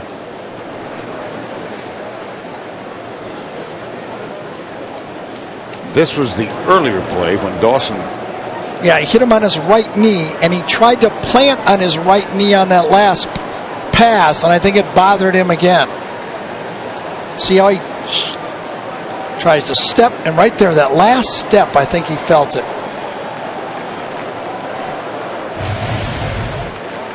Yep, that's where they're at, the right knee. You bet. See what his I should have gone to med school. I'm just saying. You know, it would be a stretch for me to refer to you as Dr. Danielson. I know, I've got a punch in the back coming. You got it. Just one. We'll do it next year. Okay. How about that? That's fair enough. Oh, good. I've got to anticipate that also. Well, Calvin Ridley is up. Third down and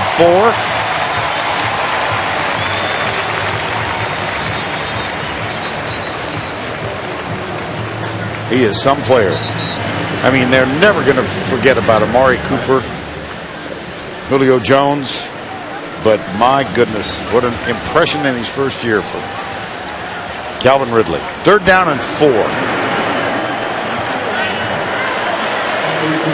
15-7, latter stages, third quarter. Henry is in the backfield. Play action. Well, they didn't even play action. Here's Coker. Pulls up, goes deep for Stewart. Stewart pulls it in.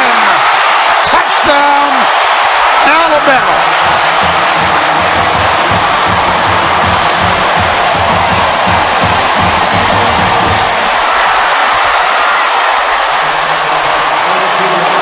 Did this not remind you a little bit of the Auburn touchdown just last week? Ball in the air, Stewart out-jumps Marcus May, the safety, and all of a sudden, I was about to say, Jake Coker could have ran for the first down. Yes.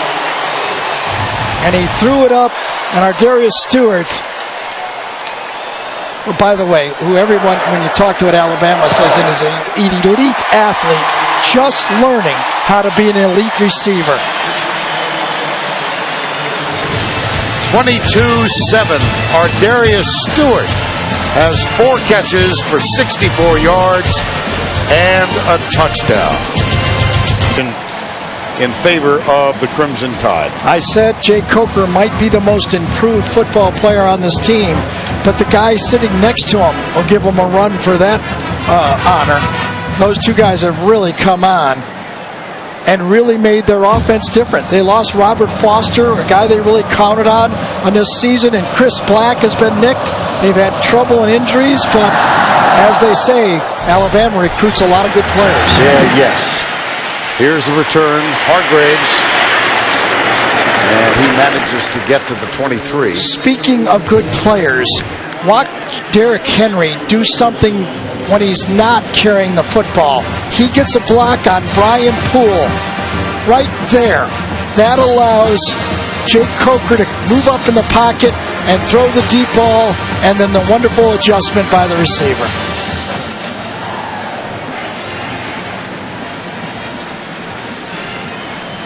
And here comes the Florida offense. They have been troubled for most of the season, but especially in the last month. They've not had a first down now since 14:53 in the second quarter. Well, as you said, the whole season, they have not had a 400-yard offensive day. Vern, to go with this, they've not had a 300-yard offensive in the last 3 games. And today, they're going to scramble to get a 200-yard offensive day. Indeed. 6 3-and-outs already today. Second down. Harris under pressure, gets rid of it. That's going to be intercepted. Marlon Humphrey, his 3rd interception of the season. Ryan Anderson put the pressure on Treon Harris. Well, it's going to be the corner dropping back. He's got good leverage. He sees the ball thrown late off the back foot of Treon Harris. And you see an offense trying to do too much when they don't have the ability to do it. Vern, since the punt return, yes, Alabama's offense, field goal, touchdown, and a half, field goal, touchdown. Basically 4 for 4 they've scored. And a wonderful opportunity here from the 39 of Florida. Henry, here we go. Here we go.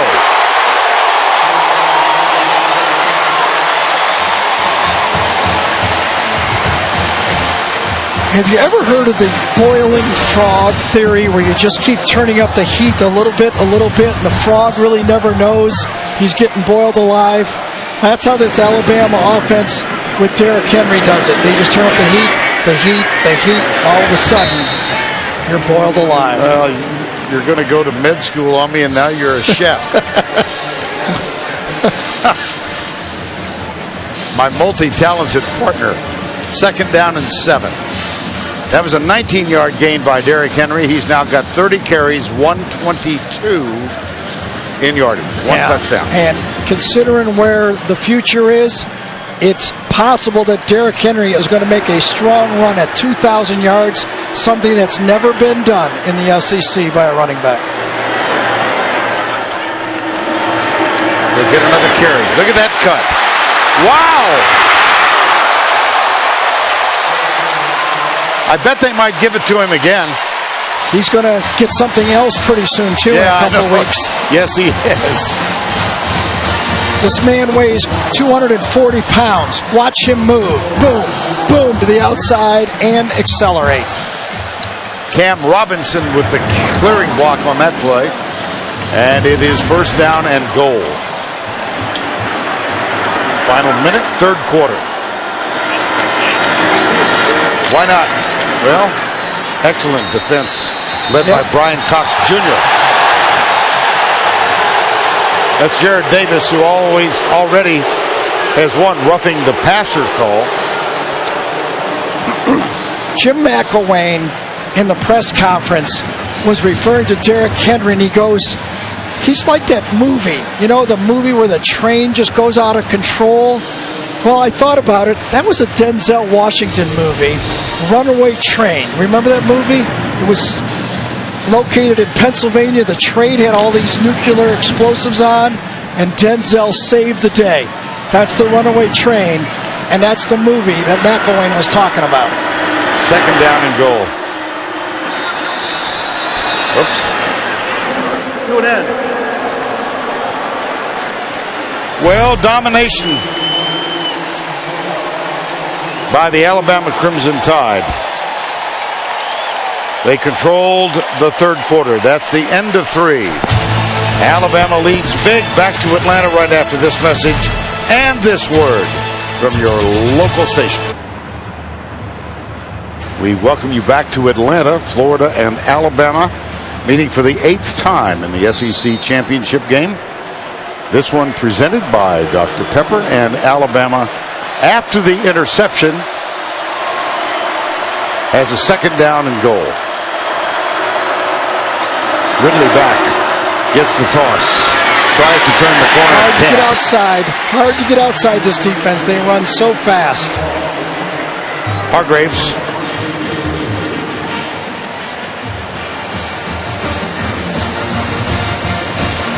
This is actually a forward pitch, but Hargraves comes up and shows you why many people believe he's going to be the first corner taken in the draft. Third and goal after the loss.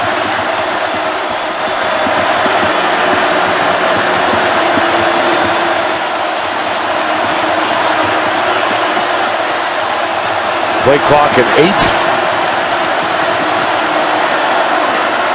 Coker lobs it. Tipped away by Hargraves. Or Darius Stewart, the intended receiver. Interesting choice. You look out there and decide to go a back shoulder throw at their best defender. Hargraves has fought them all in this league for 3 years. Remember 2 years ago he had that battle with Amari Cooper, and they both kind of just tipped their hat at each other. They fought as hard as they could fight. Adam Griffith, this one from 24. 5 for 5 last week. No. Wow. We were about to say that this Florida defense was tiring and they may get discouraged. But that goal line stand, that takes discouragement to hope. Now, can the offense help just a bit? Special teams were horrible for Florida in the first quarter. That block punt led to a safety. There was a blocked field goal recovered by Alabama. But they did get a turnaround from Antonio Callaway. Returned this punt 85 yards to give Florida a 7-2 lead. After that, field goals continued. There's Griffith with a good one from 28. Calvin Ridley, just a great adjustment on this deep pass, 55-yard touchdown. That set up the touchdown. And here's Derrick Henry, 12-7. Griffith with another field goal. Coker goes deep. Darius Stewart touchdown, 22-7. And Derrick Henry took him a while to get cranked up because of this tough Florida defense, but he's now got 135 yards on 32 rushes and a touchdown. And after the miss, Here's Florida offensively.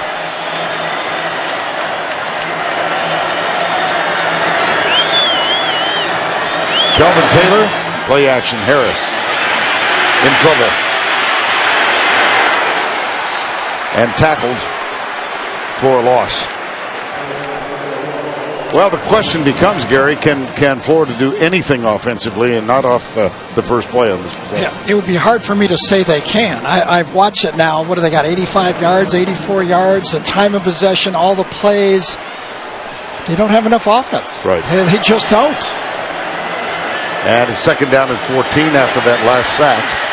Harris going deep left side. He's got a man down there. It's Robinson who wanted a pass interference call. And that's kind of the way the day has gone. Well, and that might be the hope for Florida, is throw the ball deep. Let some of your athletes maybe get a pass interference. That has been their big play. A punt return and a long pass down the middle, because they're not running the ball, that's for sure. No, Kelvin Taylor yes. has like that. Yes. And Treon Harris is not providing the quarterback runs either. It's just not there. So it looks like the only thing they can do is throw the ball. You know, the game's not over, obviously. Nope. Well, Harris is 6 for 17.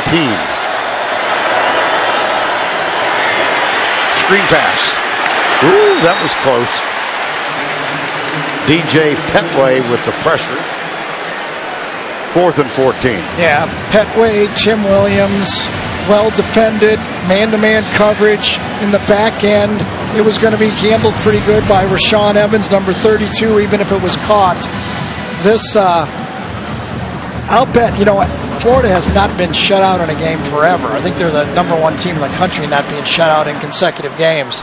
And I'll bet Alabama was sniffing that possibility until the punt return, because Florida State held them with the 2. Here is the punt. Tipped. And down at the 41-yard line. That's a 42-yard punt. Jalen Tabor downfield. 7 3-and-outs by the Florida defense, or the Alabama defense. And by Chick-fil-A. Aerial coverage provided by Goodyear for 60 years. Goodyear has provided aerial coverage of college football's greatest traditions and biggest rivalries. From the Georgia Dome in Atlanta, Florida, and Alabama. And Alabama has the ball again with a 15-point lead. Derrick Henry, 135 yards today for the season. 1,932.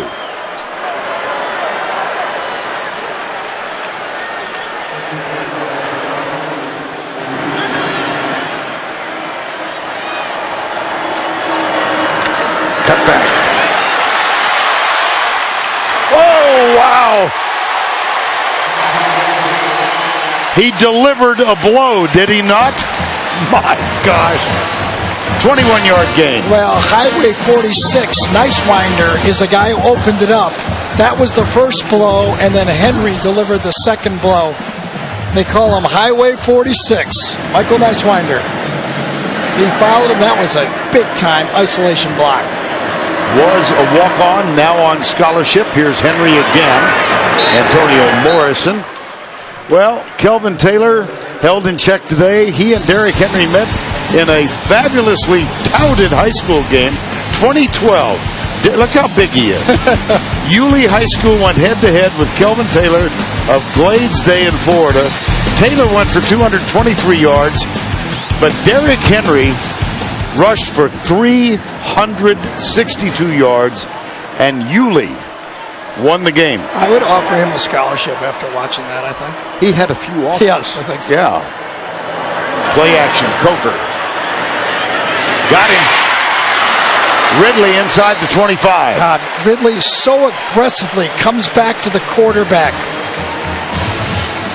Top of the stem, comes back and aggressively chases down that ball as if he's almost intercepting it and then stays with it as he's tackled by Neal.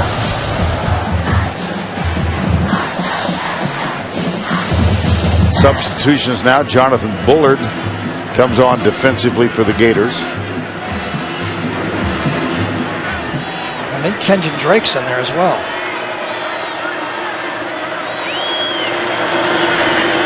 You're right. Antonio Morrison. You know, Jake Coker, we talked about where he went over the team. Remember, he was the guy transferred from Florida State that everybody thought might start a year ago until Blake Sims got the nod. His size, his toughness, he's sneaky athletic, and he's huge. And the last guy he had to win over was Lane Kiffin. Once he got Kiffin on his side, he started getting the play calls. Second down. Nice winder. Number 46. Blitz coming. Play action. Coker. Chased. Out of the tackle. Throws it away. Incomplete. For more on Jacob Coker, let's go down to Allie LaForce. Thank you, Vern. This is a really awesome story. Jake Coker told me this week that his family would be really proud of him if he won the SEC championship, but they are most proud of his brother Patrick, who played football at the Air Force Academy, but is currently stationed in Turkey flying A-10s as a captain for the United States Air Force. He has also spent time in Afghanistan, but was able to come home and watch Jake play football a little bit. It was after the Georgia game this year that he had to go to Turkey, and I was told that Patrick was flying, Vern, when you mentioned him during the Tennessee game, but his friends heard you all the way from Turkey and wanted to let you know thank you, and they are listening. Thanks to him. Mullaney with the catch. Well, without the transfer, the fifth-year transfer, Mullaney, who really jump-started the offense early, and then the transfer by Jake Coker, what would this Alabama team look like this year?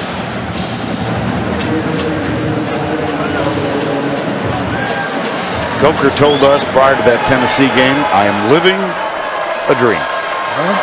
And it's going to continue, I would think. Of course, this is not over. It's a 15-point game. 10:15 to go. Henry bounces off Jared Davis.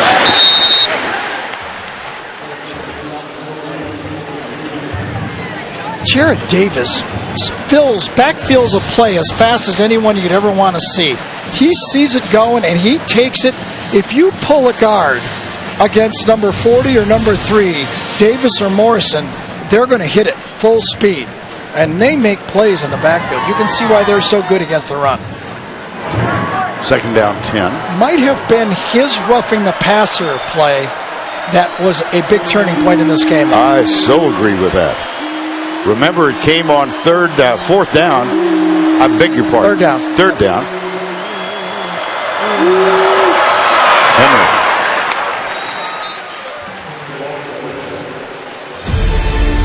Well, next week we're going to be in Philadelphia for the annual Army-Navy game. What a privilege to be a part of that telecast and that tradition. It's presented by USAA, and Gary, we saw Keenan Reynolds in his first game against Notre Dame in Dublin, and we're going to get to see him in his last.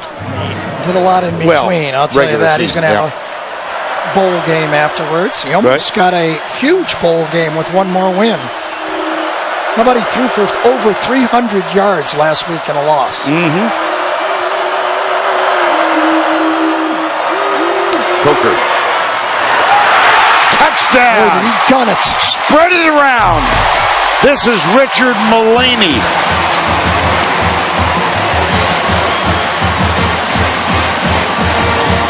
Oh, I thought this was a dangerous throw, but he gunned it in there.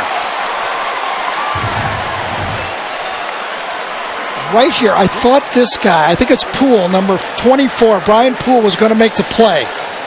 Watch him get in there. Oh, no, it was Poole in the back and Neal, number 42, in the front. Keanu Neal almost made the play. 24 and 42. I thought they had it bracketed, but Jake Coker threw his fastball. Man, oh man.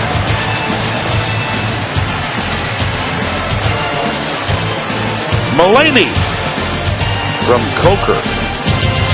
The lead is 22.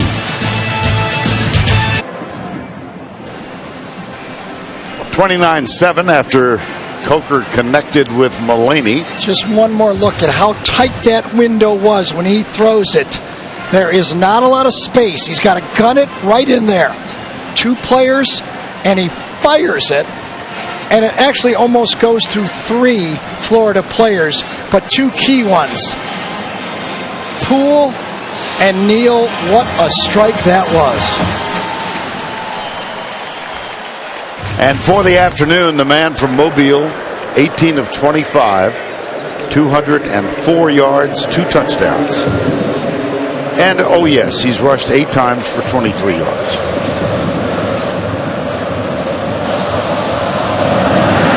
Griffith with the kickoff.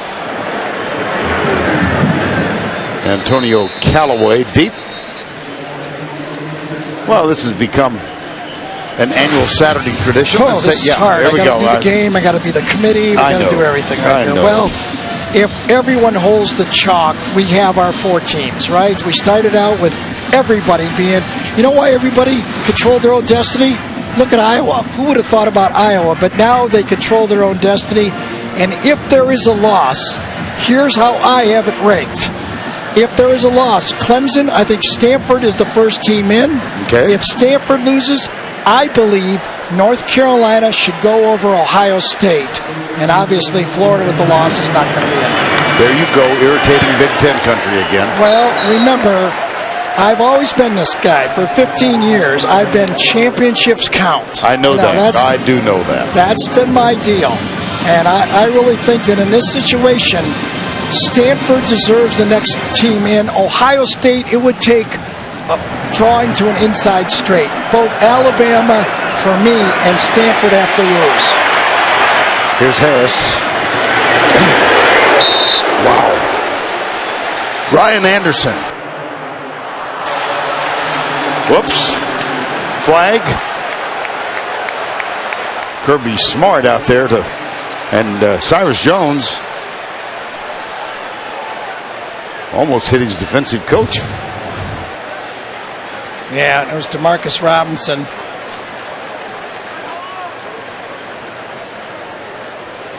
Oh my gosh. Yeah, that was not necessary. Demarcus Robinson went way out of his way. Yep. And Nick Saban is just giving it to Cyrus Jones as well. He's upset. His team is in position to make the Final Four, and he doesn't want anybody to be selfish at this point. He wants them to walk away if they get provoked. He may say something different to the referee and the officials than what he does to his own team.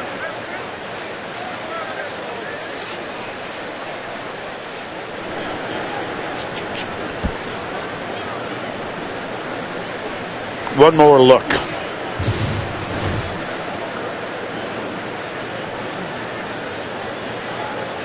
Jeez. Following the play, unsportsmanlike conduct, number 11 of the offense, unsportsmanlike conduct, number 5 of the defense. Those fouls offset. The down counts, 3rd down. That's the first unsportsmanlike for each player.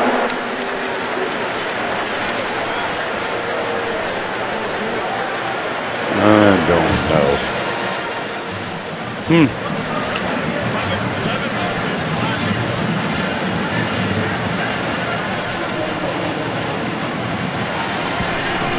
Third down, 11.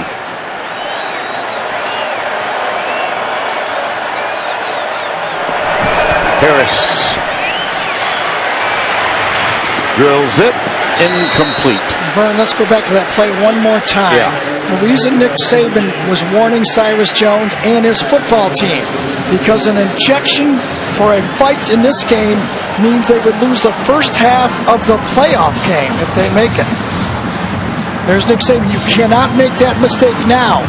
We are going to play another football game, and you would have to sit out the first half. And that brings up 4th down and 11. Harris has now missed his last 7 passes.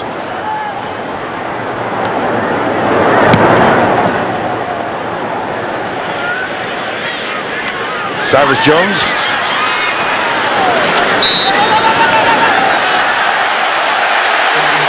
And a flag. And Nick Saban will again have a meeting with his football team. Do not be provoked. Florida doesn't have as much to lose as Alabama does with a fight right now.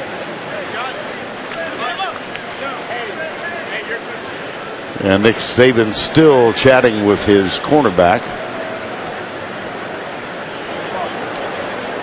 Following the play, personal foul, number 1 of the kicking team. 15-yard penalty, automatic first down. Timeout. And the chat continues.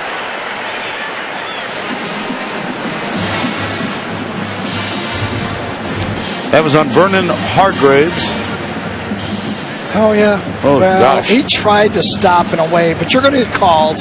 He was ready to hit him, and then he said, uh-oh, that's a bad spot. 15 yards. Take a look at our AT&T strong performance. Well, let's pick number 2. That's always safe. But, you know, Alabama's had a lot of strong performances. You can pick the quarterback, running back, Calvin Ridley, that defense. But it's always easy to pick the guy that's running for the most yards.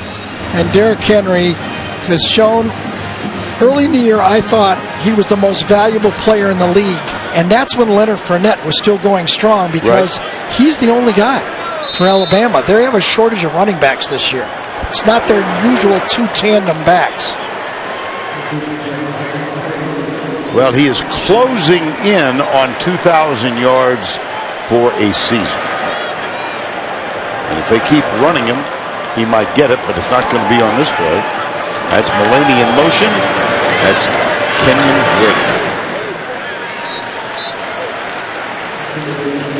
And during the timeout, our referee, Matt Austin, chatting with both coaches. First, a little conversation. Across, right there. He was over with Nick Saban. Then he runs across and tells both coaches to settle your guys down.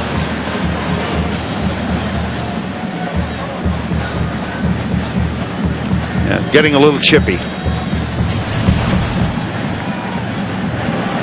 Of course, those two had a 4-year relationship and friendship. Nick Saban, Jim McElwain.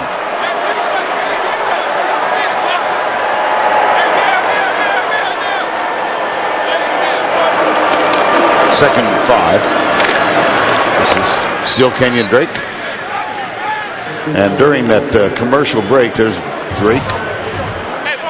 The conversation continuing with Cy Jones. I'm sure he was just continuing the theme of you've got to keep your composure. Absolutely. Too important to the team. Down. We all like to fight back, but it is, in this situation, the team's more important. And solve your problems with Robinson somewhere else, not out here. Third down 4.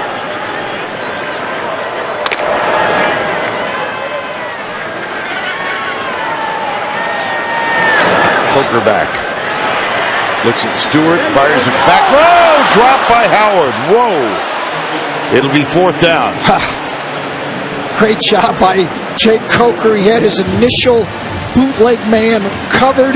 He came back across, puts it right there for O.J. Howard, and let's put it this way. All O.J. can say is, he hadn't been throwing me all game. I'm rusty. I'm rusty. 4th down 4, and J.K. Scott is on. 6:11 remaining in the ball game.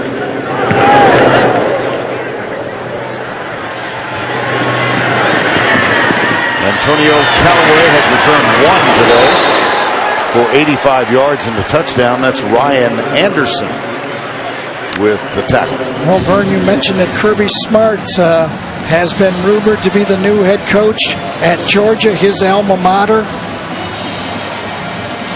Been with Nick Saban for so long, since 2004. When Nick went to the NFL, he went to Georgia as running back coach.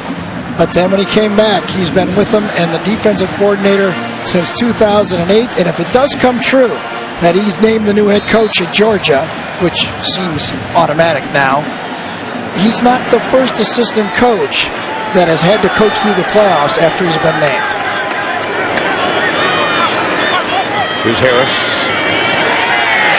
Jake McGee, a first down. That's been a rarity in this ball game for Florida. And who might you have in mind? Well, here's the guys that we just, kind of went through.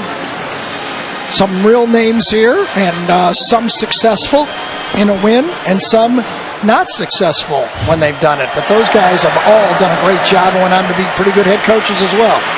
Here's Harris. Valdez Showers, number 10, with the catch. And another first down. That's a gain of 18.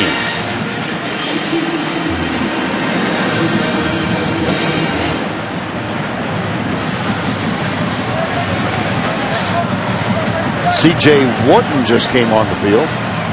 Wide receiver. First down 10, 5:21 remaining.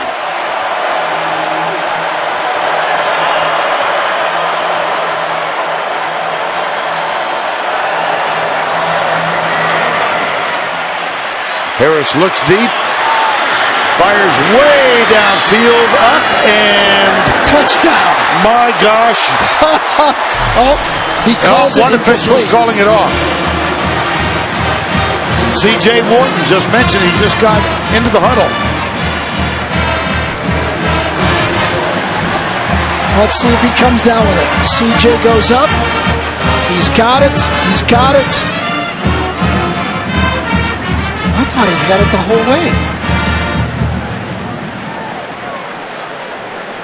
That's going to be a touchdown, I think. I think. One official signaled no touchdown, but I think he may be wrong.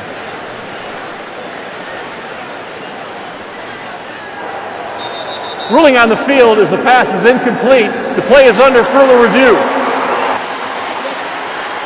It was C.J. Wharton. Here's another look.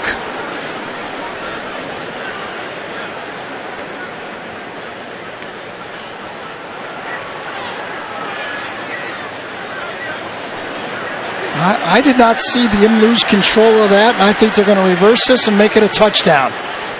Florida's two biggest plays, the receiver's gone up and made plays just like this. After review, the receiver secured possession in the end zone. Touchdown.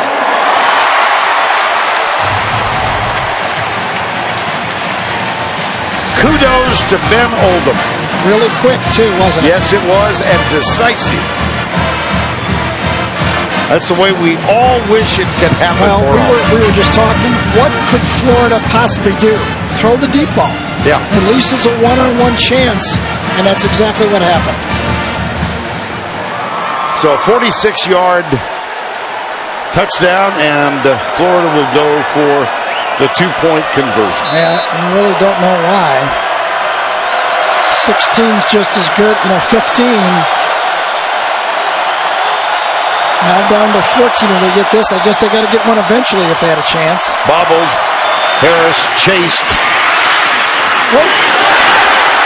Nothing to it.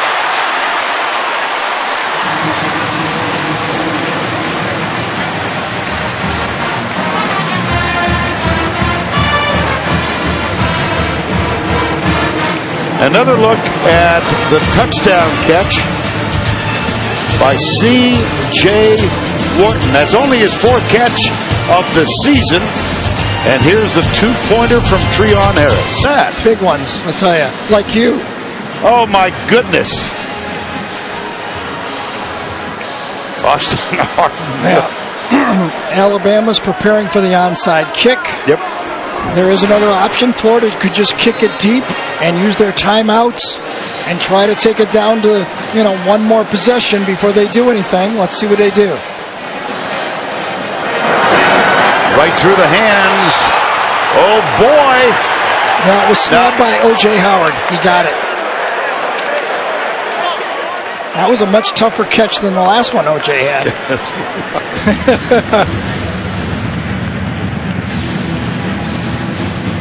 Went right through Derrick Henry. Yes. Went right through Darius Stewart. Went right through Howard. And I think he was out of bounds when it actually hit him, to tell you the truth. Yes, he was out of bounds. Yep. But look at him snap it. Snapped it away. So first down 10 for the Alabama Crimson Tide with just a tick under 5 minutes to go. Well, this may allow Alabama to rush Derrick Henry and try to see if they can get him to 2,000 yards. Florida will not be in favor of that. No. There's Brandon Green, the 300-pounder who's wearing number 89. Tight to the right side. Here's Henry. Across midfield down to the 47-yard line. Matt Rowland with the tackle. Florida's going to use a timeout.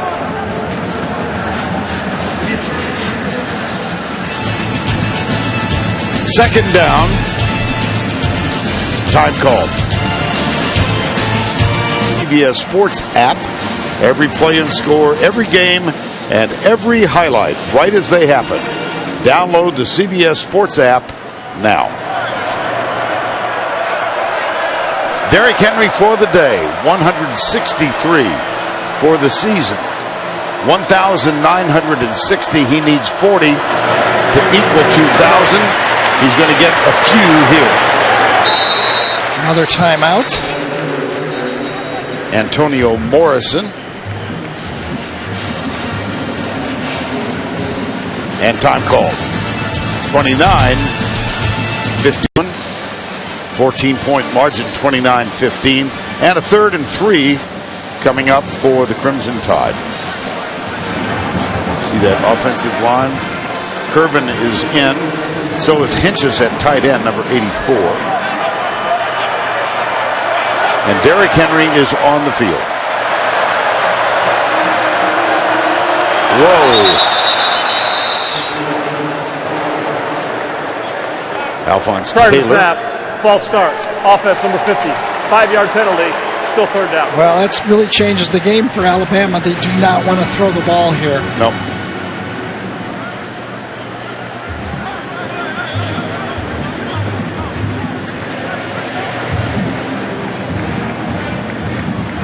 Will Jake Coker earn the throw right here? What's your guess? Well, they're not going to make the first down running, I don't think. I mean, so they may let him. He's earned the trust. For the day, 18 of 26. 3 wides to the left side, 1 to the right.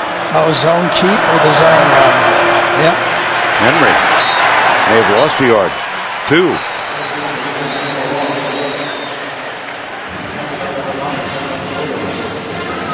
Well, as we look at this position where Alabama's going to have to punt here and give it back to Florida, these are the 3 teams that are alive, obviously. If Stanford wins, everybody says they'll be in if Clemson loses tonight.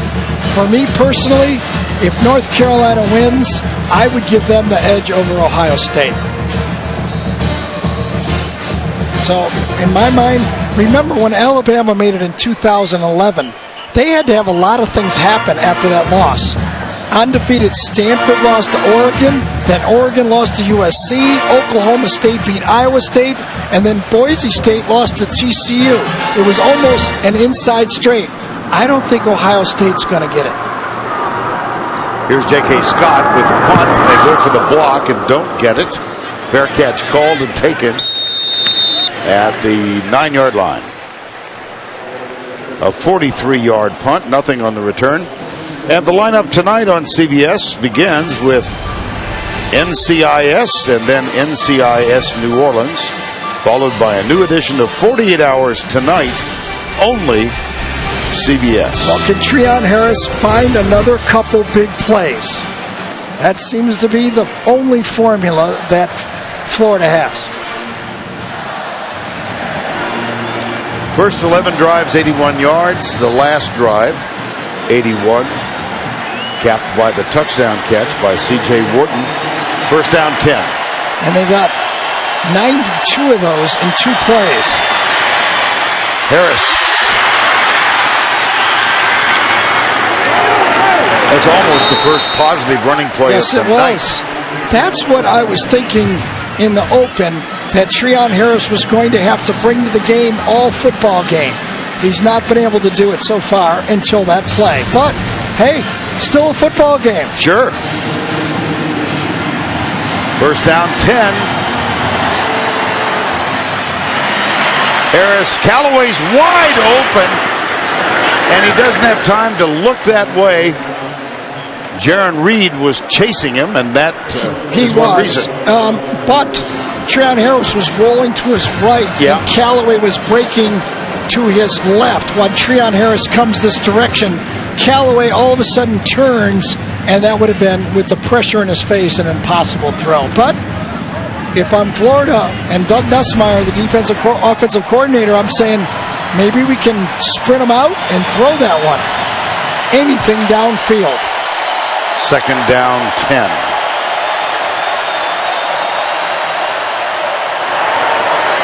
Comes Tim Williams. He can't get there. And that one intended for Jake McGee and defended by Ronnie Harrison. Third down 10.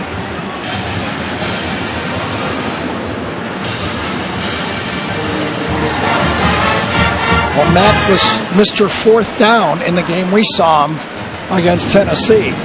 Remember that? 5 fourth down plays to win that game. The last one, 4th and 17. Had he not gotten that, Tennessee'd be playing here tonight.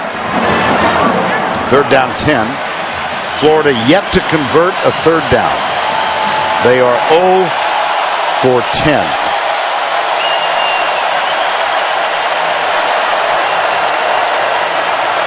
Harris. Here comes Foster.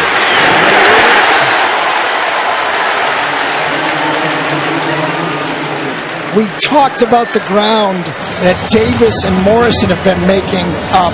Watch Reuben Foster run this one down. He and Reggie Ragland eat up just as much turf as the other two. We have 4 elite inside linebackers in this game. Fourth down, 11. Here comes Williams. Didn't get him. Then he gets him on the reverse. That's 2 this game for Tim Williams.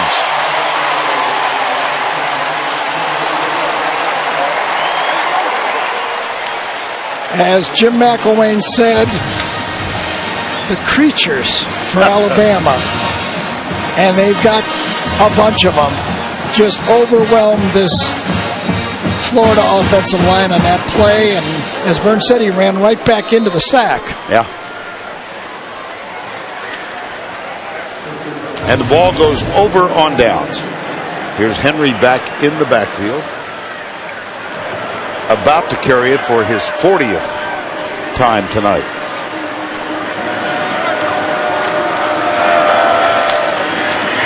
Good block by Niswander. Antonio Morrison.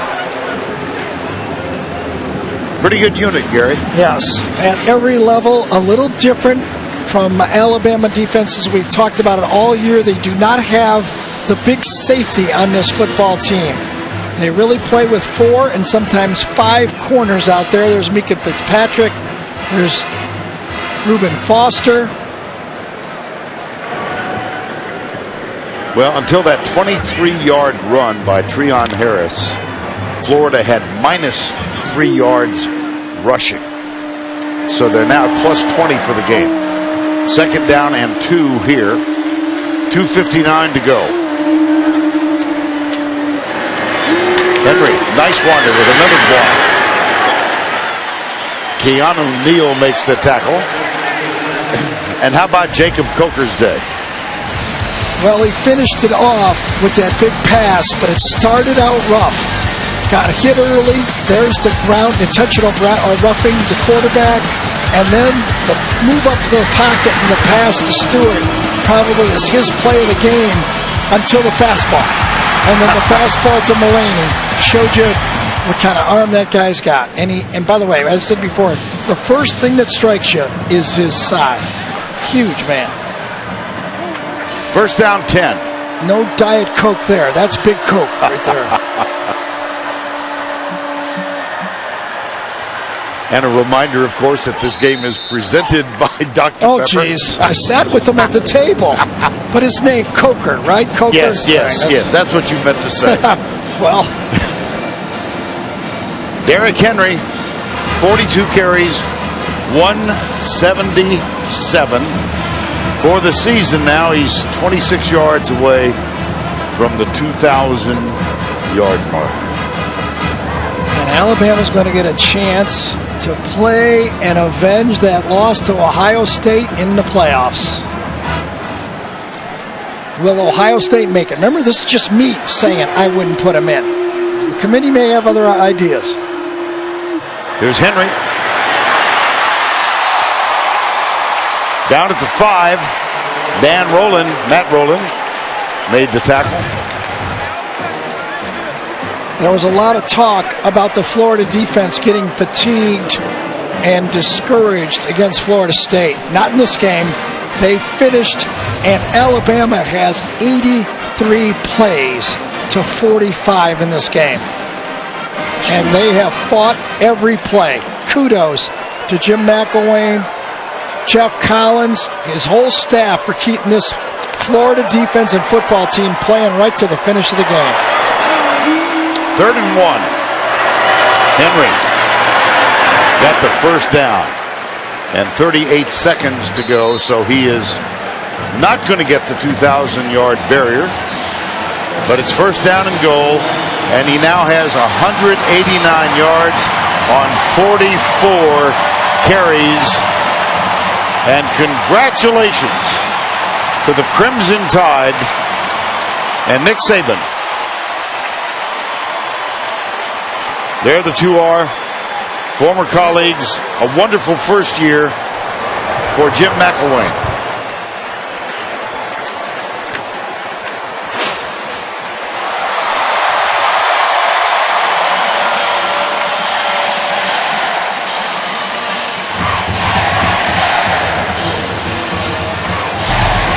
Time now for our player of the game, presented by Dr. Pepper. Who else? 189 yards on 44 carries, 1 touchdown.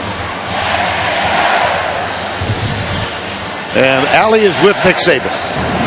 Coach, congratulations on being SEC champions for back-to-back years and 3 out of the last 4. You know, each team, each year is different, but what made this team so special? Well, you know, first of all, I'd like to congratulate our team.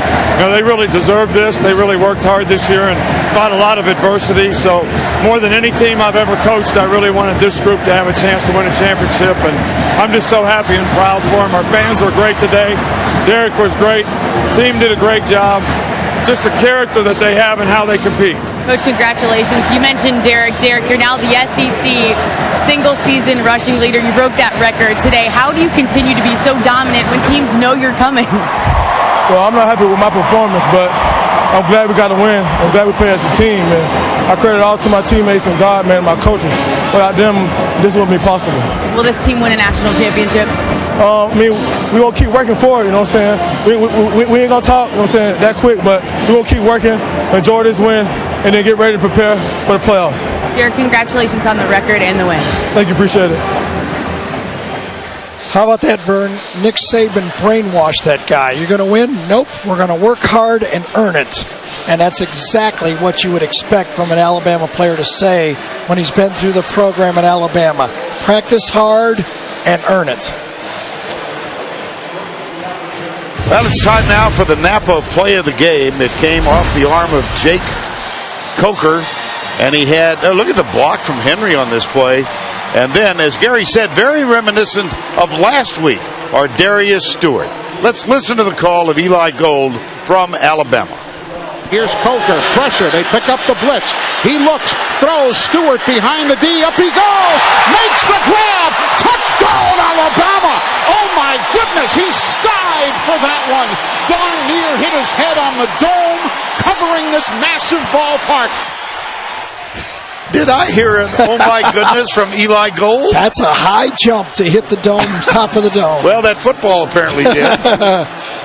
Oh, gosh. And there's the celebration about to begin, and it will stretch throughout the South as the Alabama Crimson Tide win this one.